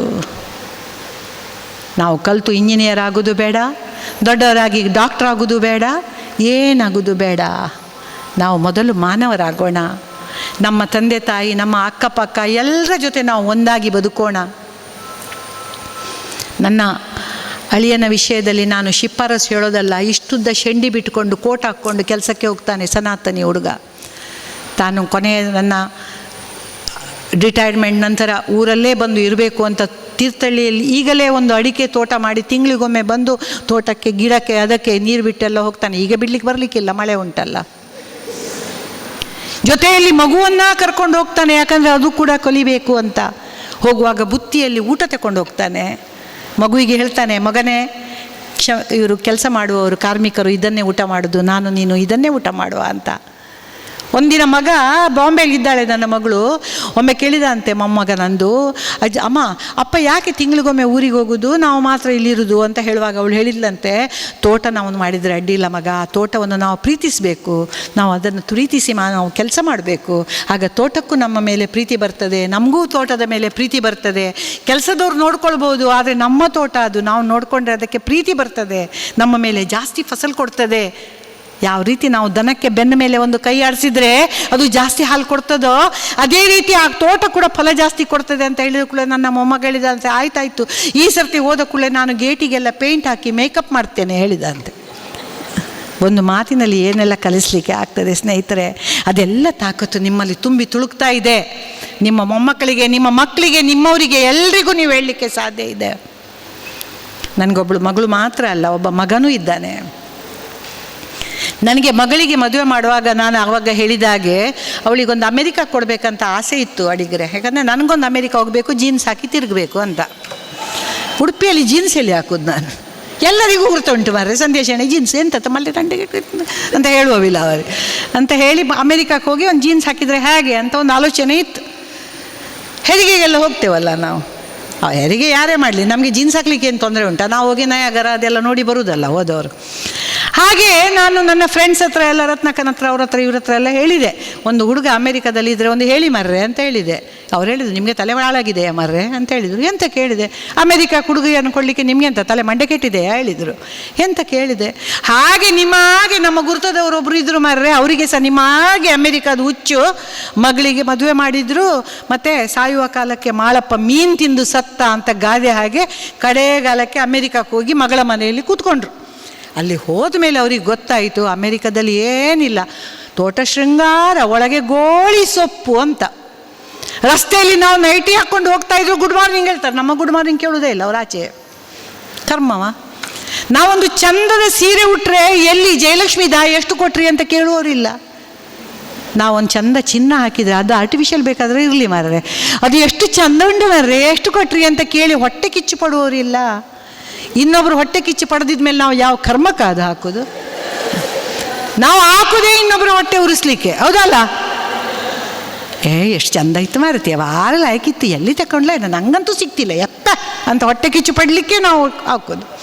ಅದು ಮಾಡಿದ ಮೇಲೆ ಯಾವ ಕರ್ಮಕ್ಕೆ ಹಾಂ ಅಂತ ಹೇಳಿ ಅವಳಿಗೆ ಭಾರಿ ಬೇಜಾರಾಯಿತು ಅಜ್ಜಿಗೆ. ಅವಳು ಹೇಳಿದ್ಲು, ನಾನೇನಾದರೂ ಸತ್ತರೆ ನನಗೆ ಇಲ್ಲೆಲ್ಲ ಸುಡಬಾರ್ದು ಮಗ, ನನಗೆ ಊರಲ್ಲೇ ಸುಡಬೇಕು. ಯಾಕಂದರೆ ಎಲ್ಲರೂ ಬಂದು 10 ಕಣ್ಣಲ್ಲಿ ಮೂಗಲ್ಲಿ ಎಲ್ಲ ಇಳಿಸಿ ಹೋಗ್ತಾರೆ, ಮತ್ತು 12ನೇ ದಿನ ಬಂದು ಗಡ್ದು ವೈಕುಂಠ ಊಟ ಮಾಡಿ ಹೋಗ್ತಾರೆ.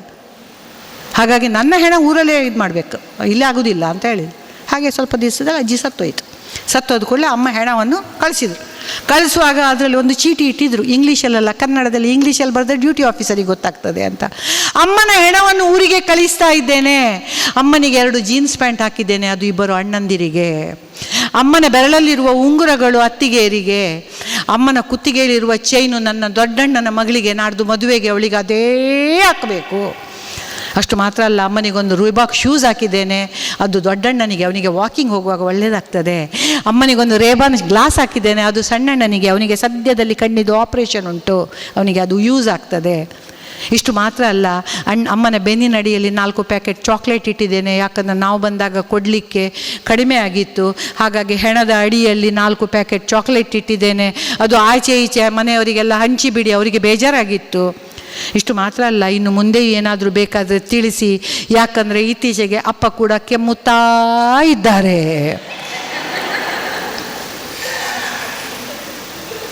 ಅಪ್ಪ ಕೆಮ್ತಾ ಇದ್ದಾರೆ, ಸದ್ಯಕ್ಕೆ ಹೋಗ್ತಾರೆ, ಚಾಕ್ಲೇಟ್ ಕಳಿಸ್ತೇನೆ. ಇದನ್ನು ಕೇಳಿ ನನಗೆ ದೇವರಾಣೆ ಅಮೇರಿಕಾ ಕೊಡಲಿಕ್ಕೆ ಧೈರ್ಯವೇ ಆಗಲಿಲ್ಲ. ಚೂರು ಬೇಜಾರಿಲ್ಲ, ನಾವು ಸತ್ತರೆ ಚಾಕ್ಲೇಟ್ ಕಳಿಸ್ಲಿಕ್ಕೆ ಒಂದು ಪೆಟ್ಟಿಗೆ ಆಯ್ತಂತ ಅಂತ ಹೇಳಿ ಇಲ್ಲೇ ತೀರ್ಥಹಳ್ಳಿ ಕೊಟ್ಟಿದ್ದೇನೆ. ಬಾಂಬೆಯಲ್ಲಿ ಇದ್ದಾಳೆ, ಬರ್ತಾಳೆ, ಹೋಗ್ತಾಳೆ. ಚಾಕ್ಲೇಟ್ ಎಲ್ಲ ಏನು ತರುವುದಿಲ್ಲ, ನಮ್ಮ ಮನೆಯಿಂದಲೇ ಹಪ್ಪಳ ಸಂಡಿಗೆ ತಗೊಂಡು ಹೋಗ್ತಾಳೆ ಹೋಗುವಾಗ.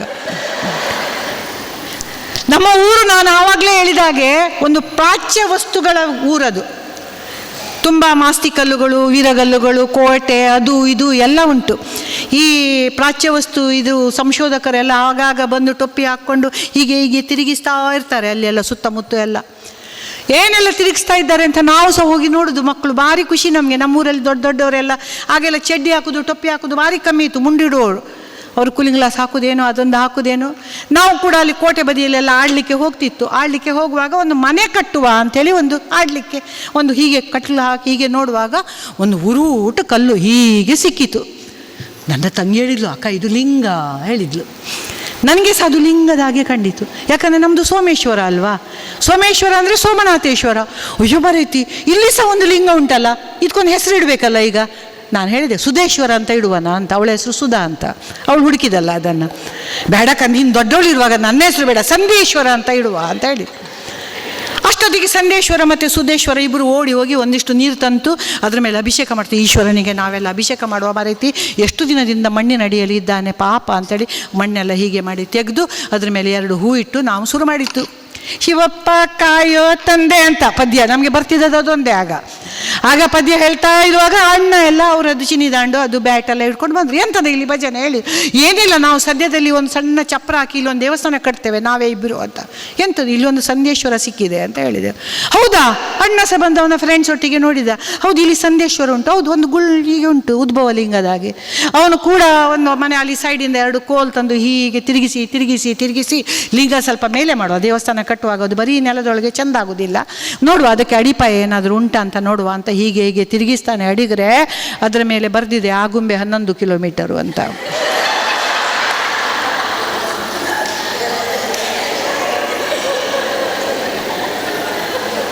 ನನಗೆ ಈಗ ಹೈವೇ ವಿಸ್ತರಣೆ ಆಗುವಾಗ ರಸ್ತೆಯಲ್ಲಿ ಬರುವಾಗ ಸುಮಾರು ಅಂತ ಒಂದು ಕಲ್ಲುಗಳು ಕಾಣೋದುಂಟು. ಇನ್ನೇನಾದರೂ ಹೈವೇ ಇನ್ನೊಂದು ಸ್ವಲ್ಪ ಅಗಲ ಆದರೆ ಹೆಜ್ಜೆ ಹೆಜ್ಜೆಗೂ ಒಂದೊಂದು ಲಿಂಗ ಸಿಗ್ತದೆ ಏನೋ ಅಲ್ವಾ? ಅಲ್ಲಿ ನೋಡಿ, ಆ ಲಿಂಗದ ಶೇಪಲ್ಲೇ ಉಂಟು ಅದೆಲ್ಲ. ಅದನ್ನು ನಾನು ನೋಡ್ತಾ ಇರೋದು. ಅದು ಮಾತ್ರ ಅಲ್ಲ, ನೀವು ಬೇಕಾದರೆ ನೋಡಿ, ಕಲ್ಯಾಣಪುರ ಸಂತೆಕಟ್ಟೆಯಲ್ಲಿ ಒಂದು ಬಸ್ ಸ್ಟಾಪ್ ಉಂಟು. ಎದುರಿನಲ್ಲಿ ಹೊಟ್ಟೆ ತುಂಬ ಊಟ ಅಂತ ಒಂದು ಬೋರ್ಡ್ ಉಂಟು. ಅದನ್ನು ನೋಡಿ, ಇಲ್ಲಿ ಹೋಟ್ಲ್ ಉಂಟು ಅಂತ ಹಿಂದೆ ಹುಡುಕಿದ್ರೆ ಸಾರ್ವಜನಿಕ ಶೌಚಾಲಯ ಅಂತ ಬರೆದುಂಟು. ಹೊಟ್ಟೆ ತುಂಬ ಊಟದವರ ಬೋರ್ಡ್ ಮಾತ್ರ ಅಲ್ಲಿ, ಆ ಶೌಚಾಲಯದಿಂದ ಒಂಚೂರು ಮುಂದೆ. ಮತ್ತು ನಾನು ಎಣಿಸಿದೆ, ಆ ನಮ್ಮನೆ ತಿಂದರೆ ಮತ್ತೆ ಅಲ್ಲಿ ಹೋಗಿದೆ ಮತ್ತೆ ಅಂತ.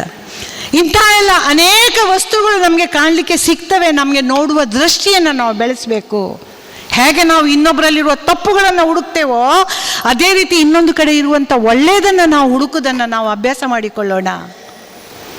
ಕುರುಡರು ಆನೆಯನ್ನು ಮುಟ್ಟಿ ನೋಡಿದ ಹಾಗೆ, ಕುರುಡರು ಆನೆಯನ್ನು ಮುಟ್ಟಿ ನೋಡುವಾಗ ಒಬ್ಬ ಹೊಟ್ಟೆ ಮುಟ್ಟಿದಂತೆ, ಯಪ್ಪ ಆನೆ ಅಂದರೆ ಗೋಡೆ ಹಾಗೆ ಮರ ಹೇಳಿದ್ನಂತೆ. ಒಬ್ಬ ಹಗೂರ ಬಾಲ ಮುಟ್ಟಿ ಹೇಳಿದಂತೆ, ಆನೆ ಅಂದರೆ ಹಗ್ಗದ ಹಾಗೆ. ಕಾಲು ಮುಟ್ಟಿದವ ಹೇಳಿದಂತೆ, ಆನೆ ಅಂದರೆ ಕಂಬದ ಹಾಗೆ ಅಂತ. ಇನ್ನೊಬ್ಬ ಕಿವಿ ಮುಟ್ಟಿ, ಅಯ್ಯೋ ಆನೆ ಅಂದರೆ ಗೆರ್ಷೆ ಅಂತ ಹೇಳ್ದ ಅಂತೆ. ಒಟ್ಟಾರೆ ಇಡೀ ಆನೆ ಯಾರು ನೋಡಲಿಲ್ಲ ಅಂದರೆ ಕುರುಡರು, ಅವರಿಗೆ ಸರಿ ಕಾಣೋದಿಲ್ಲ. ಇಡೀ ಆನೆ ನಮ್ಮಂಥ ಕಣ್ಣಿದ್ದವ್ರು ನೋಡಲಿಕ್ಕೆ ಮಾತ್ರ ಆಗುವಂಥದ್ದು. ಹಾಗಿದ್ರೆ ನಮ್ಮ ಒಳಗಿನ ಕಣ್ಣನ್ನು ಬೆಳೆಸೋಣ, ನಾವು ಒಳಗಿನ ನಮ್ಮ ದೃಷ್ಟಿಯನ್ನು ಬಿಡಿಸೋಣ, ಇನ್ನೊಬ್ಬರಲ್ಲಿರುವಂಥ ಒಳ್ಳೆತನವನ್ನು ನಾವು ಗಮನಿಸೋಣ.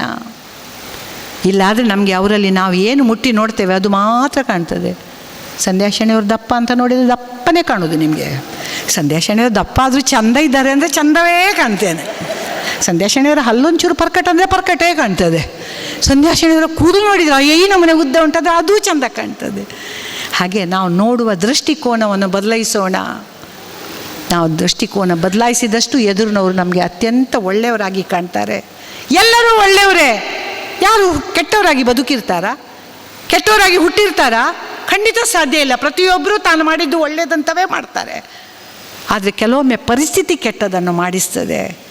ಆಗ ಆ ಪರಿಸ್ಥಿತಿಯ ಜೊತೆ ಮಾತ್ರ ನಾವು ಹೊಂದಾಣಿಕೆ ಮಾಡಿಕೊಂಡು ಬಾಕಿ ಸಮಯದಲ್ಲಿ ಅವರನ್ನು ನಮ್ಮವರೇ ಅಂತ ತಗೊಂಡ್ರೆ ಮನುಷ್ಯತ್ವ ನಮ್ಮಲ್ಲಿ ಜಾಗೃತವಾಗಿರ್ತದೆ. ಕೆಲವೊಮ್ಮೆ ಅತ್ಯಂತ ಕೆಟ್ಟ ಪರಿಸ್ಥಿತಿ ಇರ್ತದೆ, ಕೆಲವರು ಕದೀತಾರೆ, ಏನೋ ಮಾಡ್ತಾರೆ, ಹಾಗಂತವರು ಕಳ್ಳರಲ್ಲ. ಆ ಪರಿಸ್ಥಿತಿ ಅವರನ್ನು ಹಾಗೆ ಮಾಡಿದ್ದು. ಸುಳ್ಳು ಮಾತಾಡ್ತಾರೆ, ಏನು ಮಾಡೋದು? ನಮ್ಮ ಮನೆಯಲ್ಲಿ ಒಬ್ಬಳು ಕೆಲಸದವಳು ಬರ್ತಾಳೆ, ಒಂದು ದಿನ ಇಲ್ಲಿ ಬಾತಿದೆ, ಒಂದು ದಿನ ಇದು ಹನುಮಂತ, ಏನೋ ಆಗಿ ಬರ್ತಾಳೆ. ನಾನು ಹೇಳಿದೆ, ಮರೈತಿ ಯಾವ ನಮ್ಮನೆ ಮರೈತಿ ಅವ್ನು ನಿನಗೆ ಒಂದು ಪೆಟ್ಟು ಹಾಕೋದು, ಆ ನಮ್ಮನೆ ಗಂಡನೊಟ್ಟಿಗೆ ಬದುಕೋದಕ್ಕಿಂತ ಹೊರಗೆ ಬರಬಾರ್ದ ನೀನು ಅಂತ ಹೇಳಿದೆ ನಾನು. ನಾವು ಎಲ್ಲ ಕಲಿತವರು ಅದಕ್ಕೆ ನಮಗೆ ಸ್ವಲ್ಪ ಗಂಡನನ್ನು ಬಿಟ್ಟು ಬರೋದಂದ್ರೆ ಒಂದು ದೊಡ್ಡ ವಿಷಯವೇ ಅಲ್ಲ. ಯಾಕಂದರೆ ಇವತ್ತು ಎಜುಕೇಷನ್ ರೇಟ್ ಎಷ್ಟು ಜಾಸ್ತಿ ಆಗಿದೆಯೋ ಅಷ್ಟೇ ಡೈವರ್ಸ್ ರೇಟ್ ಆಗಿದೆ. ಅದಕ್ಕೆ ನಾನು ಹೇಳಿದೆ, ಅವನನ್ನು ಬಿಟ್ಟು ಬರಬಾರ್ದ ನೀನು, ಎಂಥದಿದು ಅಂತ ಹೇಳಿದಾಗ ಅವಳು ಹೇಳ್ತಾಳೆ, ಏನೋ ಕುಡ್ದಾಗ ಒಂದು 4 ಪೆಟ್ಟು ಹಾಕ್ತಾನಂತ ಬಿಟ್ಟು ಬರೋದಾ ಅಮ್ಮ? ಕುಡ್ದ ದಮ್ಮಲ್ಲಿ ಹೇಳಿದ್ರೆ ನನ್ನನ್ನೇ ಅಲ್ವಾ ಅವನು ಮೋಕೆ ಮಾಡೋದು? ಎಂಥ ದೊಡ್ಡ ಮನಸ್ಸು. ಹಾಗಾದರೆ ಕುಡಿಯೋ ಯಾವಾಗ ಹೇಳಿದೆ? ಕುಡಿಯೋದು ಬೆಳಗಿಂದ ರಾತ್ರಿ ತನಕ ಹೇಳಿದ್ಲು. ಬೆಳಗ್ಗೆ ಎದ್ದ ಕೂಡಲೇ ಶುರು ಮಾಡಿದರೆ ರಾತ್ರಿ ತನಕ ಕುಡಿಯುವುದೇ ಅಂತ ಹೇಳಿದ್ಲು. ಬೈತಾಳೆ, ರಾಶಿ ರಾಶಿ ಬೈತಾಳೆ, ಆ ನಮ್ಮನೆ ಬೈತಾಳೆ, ಶಾಪ ಆಗ್ತಾಳೆ, ಸಾಯಿಲಿ ಹೇಳ್ತಾಳೆ, ಏನೆಲ್ಲ ಹೇಳ್ತಾಳೆ. ಆದರೆ ಹೋಗುವಾಗ ನನ್ನ ಮನೆಯಲ್ಲಿ ಕೊಟ್ಟ ತಿಂಡಿಯನ್ನು ಮಡಿಲಲ್ಲಿ ಕಟ್ಟಿಕೊಂಡು ಹೋಗ್ತಾಳೆ. ಯಾರಿಗೆ? ತನ್ನ ಗಂಡ ಮತ್ತು ಮಕ್ಕಳಿಗೆ.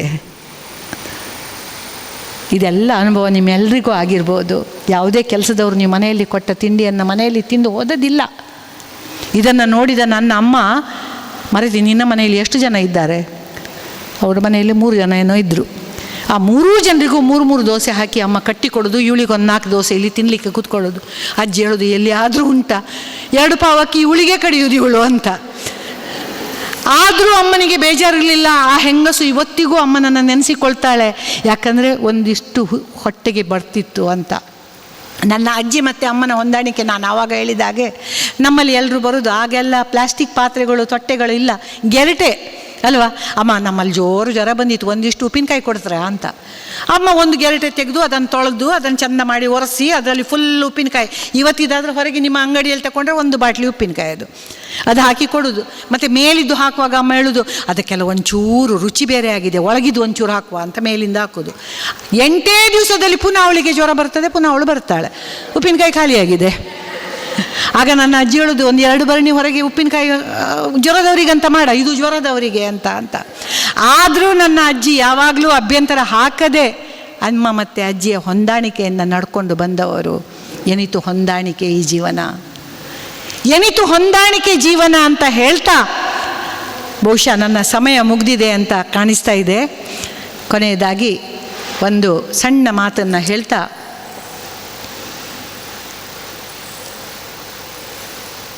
ಒಂದು ಸರ್ಕಸ್ನಲ್ಲಿ ಪ್ರಾಣಿಗಳನ್ನು ಸಾಕ್ತಾರೆ.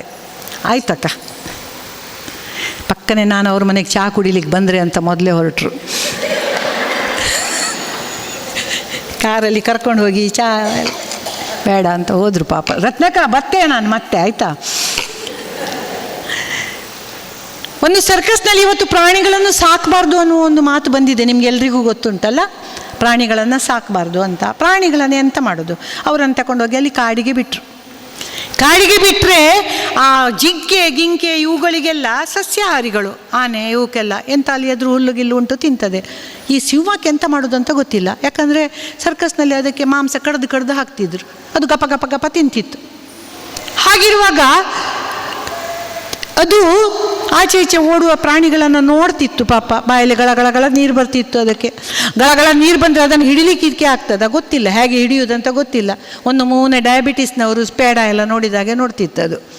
ಡಯಾಬಿಟಿಸ್ನವರಿಗೆ ತಿನ್ನಲಿಕ್ಕಿಲ್ಲ ನೋಡಿ, ಹೀಗೆ ನೋಡೋದು ಮಾತ್ರ ಕಣ್ಣಲ್ಲೇ. ಹಾಗೆ ಅದು ಜಿಂಕೆಯನ್ನೆಲ್ಲ ನೋಡ್ತಾ ಇತ್ತು. ಈ ಜಿಂಕೆ ಗೊತ್ತಾಯಿತು, ಇದಕ್ಕೇನಾಗೋದಿಲ್ಲ, ಇದು ಬಜಿ ಬಡ್ಡ ಅಂತ. ಬಜಿ ಬಡ್ಡ ಅಂತ ಯಾರಾದರೂ ಬಿಡ್ತಾರಾ? ಯಾರೇ ಆದರೂ ಸಹ ಬಡ್ಡ ಅಂತ ಗೊತ್ತಾದ್ರೆ ಊರಿನವ್ರು ಬಿಡುವುದಿಲ್ಲ. ನಮ್ಮ ಅದು ಎದುರು ಬಂದು ಶುರು ಮಾಡಿತ್ತು, ಡಿಂಕಿ ಟಿಕರಿ ಟಿಕ್ಕಿ ಟಿಕರಿ ಡಿಯ ಡ್ಯಾನ್ಸ್. ಇದಕ್ಕೆ ಪಾಪ ಹೇಳೋದು ಹೊಡಿಲಿಕ್ಕೆ ಗೊತ್ತಿಲ್ಲ, ಎಂತ ಮಾಡೋದು ಸಿಂಹ. ಹಾಗಿರುವಾಗ ಹೊಟ್ಟೆ ಇಲ್ಲದೆ ಇಷ್ಟು ಸಪುರ ಆಯಿತು. ಇಷ್ಟಿಷ್ಟು ಸಪುರ ಆಗುವಾಗ ಇದಕ್ಕೆ ಬೇಟೆ ಆಡಲಿಕ್ಕೆ ಬರೋದಿಲ್ಲ. ಬೇಟೆ ಆಡಲಿಕ್ಕೆ ಬರದಿದ್ದಾಗ ಕಾಡಿನ ನಾಯಿಗಳಿಗೆ ಗೊತ್ತಾಯಿತು, ಇದು ಬಜಿ ಬಡ್ಡವ, ಇದಕ್ಕೆ ಅಂತ ಗೊತ್ತಿಲ್ಲ, ಇದಕ್ಕೆ ಒಂದು ದೊಡ್ಡ ದೊಡ್ಡ ರೋಮ ಮಾತ್ರ ಇರೋದು ಮುಖಕ್ಕೆಲ್ಲ, ಅದಕ್ಕೇನು ಪ್ರಯೋಜನ ಇಲ್ಲ ಅಂತ ಹೇಳಿ ನಾಯಿಗಳು ಬಂದ್ರಂತೆ. ಅದರ ಎದುರು ಕುಣಿದ್ರು, ಅದು ಮಾಡಿದ್ರು, ಪರಂಚಿದ್ರು, ಹಾಗೆ ಮಾಡಿದರು ಹೀಗೆ ಮಾಡಿದರು. ಕಡೆಗೆ ಕಾಡಿನ ನಾಯಿಗಳು ಸೇರಿ ಸಿಂಹವನ್ನು ಕೊಂದು ತಿಂದುಬಿಟ್ಟು ಕಾಡಿನ ರಾಜ ಆಗಿ ಮೆರಿಬೇಕಾಗಿದ್ದಂತಹ ಸಿಂಹವನ್ನು ಯಶಸ್ಕಿತ್ ನಾಯಿಗಳು ತಿಂದು ಬಿಟ್ಟುವಂತೆ. ಯಾಕೆ? ಸಿಂಹಕ್ಕೆ ಜೀವನದ ಸಂಘರ್ಷ ಹೋರಾಟ ಗೊತ್ತಿರಲಿಲ್ಲ. ಹಾಗಾಗಿ ನಾವಿವತ್ತು ಮಾಡ್ತಾ ಇರೋದು ಅದೇ. ನಮ್ಮ ಮಕ್ಕಳಿಗಾಗಿ ನಾವು ಬ್ಯಾಂಕ್ ಬ್ಯಾಲೆನ್ಸ್, ಇಷ್ಟು ಆಸ್ತಿ, ಅಷ್ಟು ಭೂಮಿ, ಅದು ಇದು ಮಾಡಿ ಇಟ್ಟಿರ್ತೇವೆ. ಅವರಿಗೆ ಜೀವನದ ಸಂಘರ್ಷವನ್ನು ನಾವು ಕಲಿಸಿರೋದೇ ಇಲ್ಲ. ಸ್ನೇಹಿತರೆ, ನಮ್ಮ ಮಕ್ಕಳಿಗೆ ನಾವು ರೇನ್ಕೋಟ್ ಆಗಿರೋದು ಬೇಡ, ನಾವು ಕೊಡೆ ಆಗಿ ಇರೋಣ. ರೇನ್ಕೋಟ್ ಆಗಿರೋದಂದರೆ ಮೇಲಿಂದ ಕೆಳ ತನಕ ನಮ್ಮ ಸಂರಕ್ಷಣೆ. ಅವರಿಗೆ ಕೊಡೆ ಆಗಿದ್ದರೆ ತಲೆ ಒಂದು ಬದುಕ್ತದೆ, ಬಾಕಿದನ್ನು ಚಂಡಿ ಆಗದಾಗೆ ಅವನೇ ನೋಡ್ಕೊಳ್ಬೇಕು. ಹಾಗೆ ನಮ್ಮ ಸಲಹೆ ಎಲ್ಲವೂ ಅವರ ಮೇಲೆ ಇರಲಿ, ಆಶೀರ್ವಾದ ಇರಲಿ. ಆದರೆ ಆ ಮಕ್ಕಳಿಗಾಗಿ ಏನೂ ಮಾಡಿಕೊಡುವುದು ಬೇಡ. ನಾವು ಮಾಡಬೇಕಾದದ್ದು ಇಷ್ಟೇ, ಆ ಮಕ್ಕಳಿಗೆ ಒಳ್ಳೆಯ ಸಂಸ್ಕಾರ, ಒಳ್ಳೆಯ ಶಿಕ್ಷಣ, ಒಳ್ಳೆಯ ನಡತೆ, ಒಳ್ಳೆಯ ರೀತಿಯಂತಹ ಒಂದು ನಮ್ಮ ಒಂದು ವಿಚಾರಗಳನ್ನು ಅವರಿಗೆ ನಾವು ನಡೆಸಿಕೊಳ್ಳುವಂತೆ ಕಲಿಸೋಣ ಅಂತ ಹೇಳ್ತಾ, ನನಗಿಲ್ಲಿ ಮಾತನಾಡಲಿಕ್ಕೆ ಅವಕಾಶವನ್ನು ಮಾಡಿಕೊಟ್ಟು ಹೆಚ್ಚು ಕಡಿಮೆ 1 ಗಂಟೆಯ ಕಾಲ ನಾನು ಇಲ್ಲಿ ಮಾತಾಡಿದ್ದೇನೆ. ನಿಮಗೆ ಗೊತ್ತಿರಲಿಕ್ಕಿಲ್ಲ, ಆದರೆ ನನ್ನ ಗಂಟಲಿನ ಪಸೆ ಒಣಗ್ತಾ ಉಂಟು ಅಂತ ಹೇಳ್ತಾ, ಮುಂದಿನ ಚಾದ ನಿರೀಕ್ಷೆಯಲ್ಲಿ ಉಂಟಲ್ಲ, ಅಯ್ಯಬ್ಬ ಹೇಳೋದು ಮಾತ್ರವ ಮತ್ತೆ ಅಂತ ಹಾಗೆ ಎಣಿಸ್ತಾ, ನಿಮ್ಮೆಲ್ಲರ ಪ್ರೀತಿಯಿಂದ ನನಗೆ ಇಲ್ಲಿ ಗುರು ನರಸಿಂಹನ ಸನ್ನಿಧಿಯಲ್ಲಿ ಇವತ್ತು ಈ ಗುರುಪೂರ್ಣಿಮಾದ ದಿವಸ ಮಾತನಾಡಲಿಕ್ಕೆ ಅವಕಾಶವನ್ನು ಕೊಟ್ಟಿದ್ದೀರಿ. ಮಾತನಾಡಲಿಕ್ಕಿದ್ರೆ ಇನ್ನೂ ಹೇರಳವಿದೆ, ಯಾಕಂದರೆ ನಾವು ಆಗಲೇ ಹೇಳಿದ ಹಾಗೆ ಮಾತೆಯರು.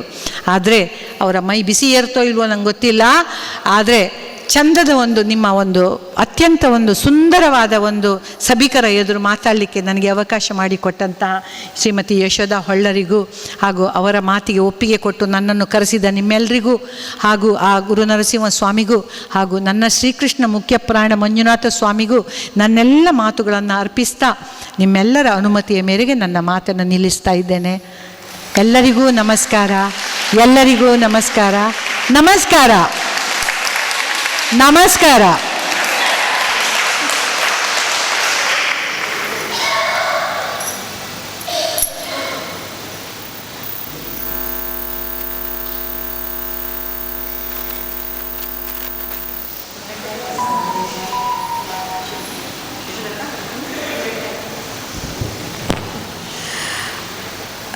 ಸಭೆ ಎಷ್ಟು ಮೌನವಾಗಿತ್ತಲ್ಲ, ಯಾಕಂದರೆ ನಮ್ಮ ಕಿವಿಗಳೆಲ್ಲ ಕೇಳುವುದ್ರಲ್ಲೇ ತುಂಬಿಕೊಂಡಿತ್ತಲ್ಲ, ಆಗ ನಮಗೆ ಮಾತು ಮೌನವಾಗಿತ್ತು. ಸಂಧ್ಯಾಕ್ಕನ ಅದ್ಭುತವಾದ ಮಾತುಗಳು ನನಗೆ ಆಗ ಹೇಳಲಿಕ್ಕೆ ನೆನಪೋಯ್ತು. ಮೇ ತಿಂಗಳಲ್ಲಿ ನಾವು ನಡೆಸಿದ ಒಂದು ಮಹಿಳಾ ಸಮ್ಮೇಳನ,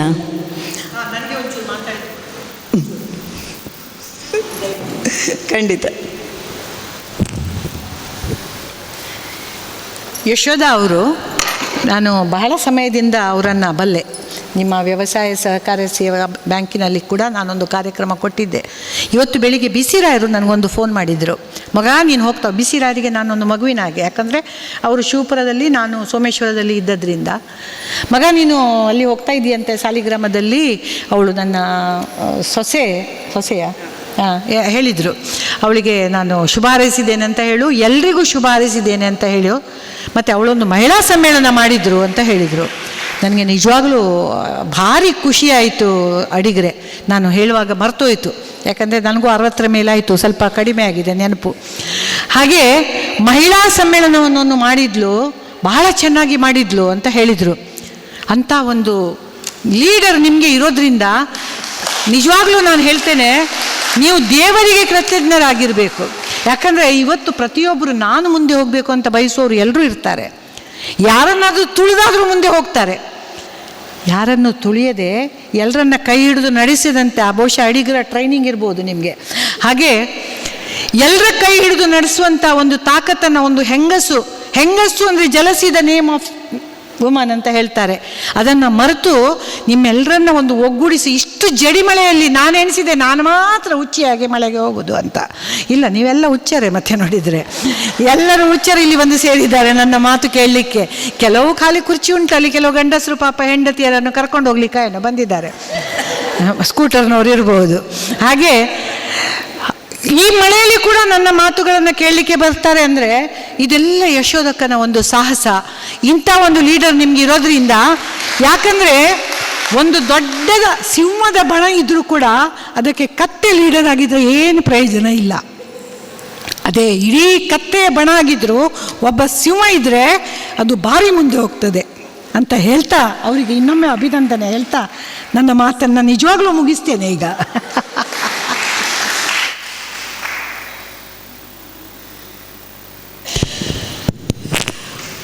ಶ್ರೀಯುತ ಬಿ ಸಿ ರಾಯರ್ ಅವರಿಗೆ ನಾನು ವಾಟ್ಸಪ್ಪಲ್ಲಿ ಇನ್ವಿಟೇಷನ್ ಕಳಿಸಿದ್ದೆ. ಯಾಕಂದರೆ ಅವ್ರಿಗೆ ಗೊತ್ತು ಸಂಧ್ಯಾ ಶೆಣೈ ಅವ್ರ ಬಗ್ಗೆ ತುಂಬ ಯಾವಾಗಲೂ ಹೊಗಳ್ತಾ ಇರ್ತಾರೆ. ನಮ್ಮ ಕಳೆದ ಬಾರಿಯ ಸಮ್ಮೇಳನಕ್ಕೆ ಡಾಕ್ಟರ್ ಯು ಬಿ ರಾಜಲಕ್ಷ್ಮಿ ಅವರನ್ನು ಸಹ ಮುಖ್ಯ ಅತಿಥಿಯಾಗಿ ಕರೆಯೋದಕ್ಕೆ ನನಗೆ ಬಿ ಸಿ ರಾಯರವರೇ ಹೇಳಿದರು. ಅವ್ರ ಹತ್ರ ಹೇಳಿದ್ರಂತೆ, ಒಳ್ಳೆ ಹುಡುಗಿ, ನನ್ನ ಮಾವನ ಮನೆಯವರು, ಅವಳು ನನಗೆ ಸೊಸೆ ಆಗಬೇಕು, ಆ ಫೋನ್ ಬಂದರೆ ಎತ್ತಿ ಬಿಡು ಅಂತ ರಾಜಲಕ್ಷ್ಮಿಗೆ ಹೇಳಿದ್ರಂತೆ. ಇಲ್ಲಾರ ಅವ್ರು ಯಾರದ್ದು ಫೋನು ಎತ್ತುವುದಿಲ್ಲ ಅಂತೆ. ಸೊ ಅದು ನಮ್ಮ ಸೌಭಾಗ್ಯ.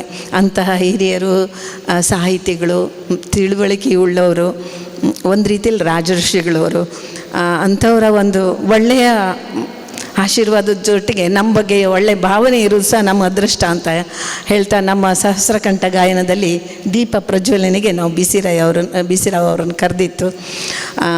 ಅವರಿಗೆ ನಾನು ಗುರು ನರಸಿಂಹನ ಫೋಟೋ, ಒಂದು ಬೆಳ್ಳಿಯ ಫೋಟೋ ಕೊಟ್ಟದನ್ನು ಯಾವತ್ತು ಫೋನ್ ಮಾಡಿದಾಗ, ಈಗಷ್ಟೇ ಪೂಜೆ ಮಾಡಿದೆ ನಾನು ನಿಮ್ಮ ನರಸಿಂಹನಿಗೆ ಅಂತ ಹೇಳ್ತಿದ್ರು. ಅಂತಹ ಒಂದು ಸಹೃದಯ ವ್ಯಕ್ತಿ ಶ್ರೀಯುತ ಬಿ ಸಿ ರಾವ್ ಅವರು. ಅವರಿಗೆ ಇನ್ನೊಮ್ಮೆ ನಮ್ಮ ನಮಸ್ಕಾರವನ್ನು ತಿಳಿಸಿ, ಆ ಸಮ್ಮೇಳನದಿಂದ ನಾನು ಸಂಧ್ಯಾ ಶೆಣೈ ಅವರನ್ನು ಕರಿಬೇಕಿತ್ತು. ಆದರೆ ನಮ್ಮ ಒಂದು ಸಮಯದ ಚೌಕಟ್ಟು ಒಂದು ನಮಗಾಗಲಿಲ್ಲ. ಯಾಕಂದರೆ ಎಸ್.ಎನ್.ಎಬ್ಬರ ಹತ್ರ ಒಂದು ಸರಿ ಅದರ ಬಗ್ಗೆ ಕೇಳಿದೆ. ಸರ್, ಒಂದು 1/4 ಗಂಟೆ 15 ಅಥವಾ ಒಂದು ಅರ್ಧ ಗಂಟೆ ನಮಗೆ ಒಂದು ತಮಾಷೆಯ ಒಂದು ಅವಕಾಶ ಮಾಡ್ತೀರಾ ಆ ಸಮ್ಮೇಳನದಲ್ಲಿ, ಮಹಿಳಾ ಸಮ್ಮೇಳನ ಮಾಡ್ತಾ ಇದ್ದೇವೆ ಅಂತ ಕೇಳಿದೆ ನಾನು. ಯಾಕಂದರೆ ಎಸ್.ಎನ್.ಎಬ್ಬರು ನಮ್ಗೆ ಯಾವಾಗಲೂ ಪರಿಚಿತರು, ಸ್ನೇಹಿತರು, ನಮ್ಮೂರಿನವರು. ನನ್ನ ರೋಟ್ರಿ ಇನ್ಸ್ಟಾಲೇಷನಿಗೆ ಅವರೇ ಬಂದಿದ್ರು ಪಾಸ್ಟ್ ಡಿಸ್ಟ್ರಿಕ್ಟ್ ಗವರ್ನರ್ ಆಗಿ. ಸೊ ನಾನು ತುಂಬ ಆತ್ಮೀಯರು. ಅವ್ರು ಹೇಳಿದಕ್ಕೆ ಸಂದೇಶ ನನ್ನ ಕರಿ ನಿಂಗೆ ಗೊತ್ತಲ್ಲ ಅಂತ. ಸೊ ಆಗ ನಮ್ಗೆ ಅದಾಗಲಿಲ್ಲ ಅಂತ ಹೇಳಿದ ತಕ್ಷಣ ನನ್ನ ಫ್ರೆಂಡ್ ಭಾರತಿ ಅವಳು ಹೇಳಿದ್, ನಿಮ್ಗೆ ಅವ್ರ ಪರಿಚಯವ? ನಾನು ಭಾರೀ ಇಷ್ಟ ನಂಗೆ ಸಂದೇಶಣೆ ಅವ್ರ ಮಾತು ಕೇಳೋದಂದರೆ ಅಂತ ಹೇಳಿ ಒಂದು ಸರಿ ನಮ್ಮಲ್ಲಿ ಕರೀವ ಅಂತ ಹೇಳಿದ್ಲು.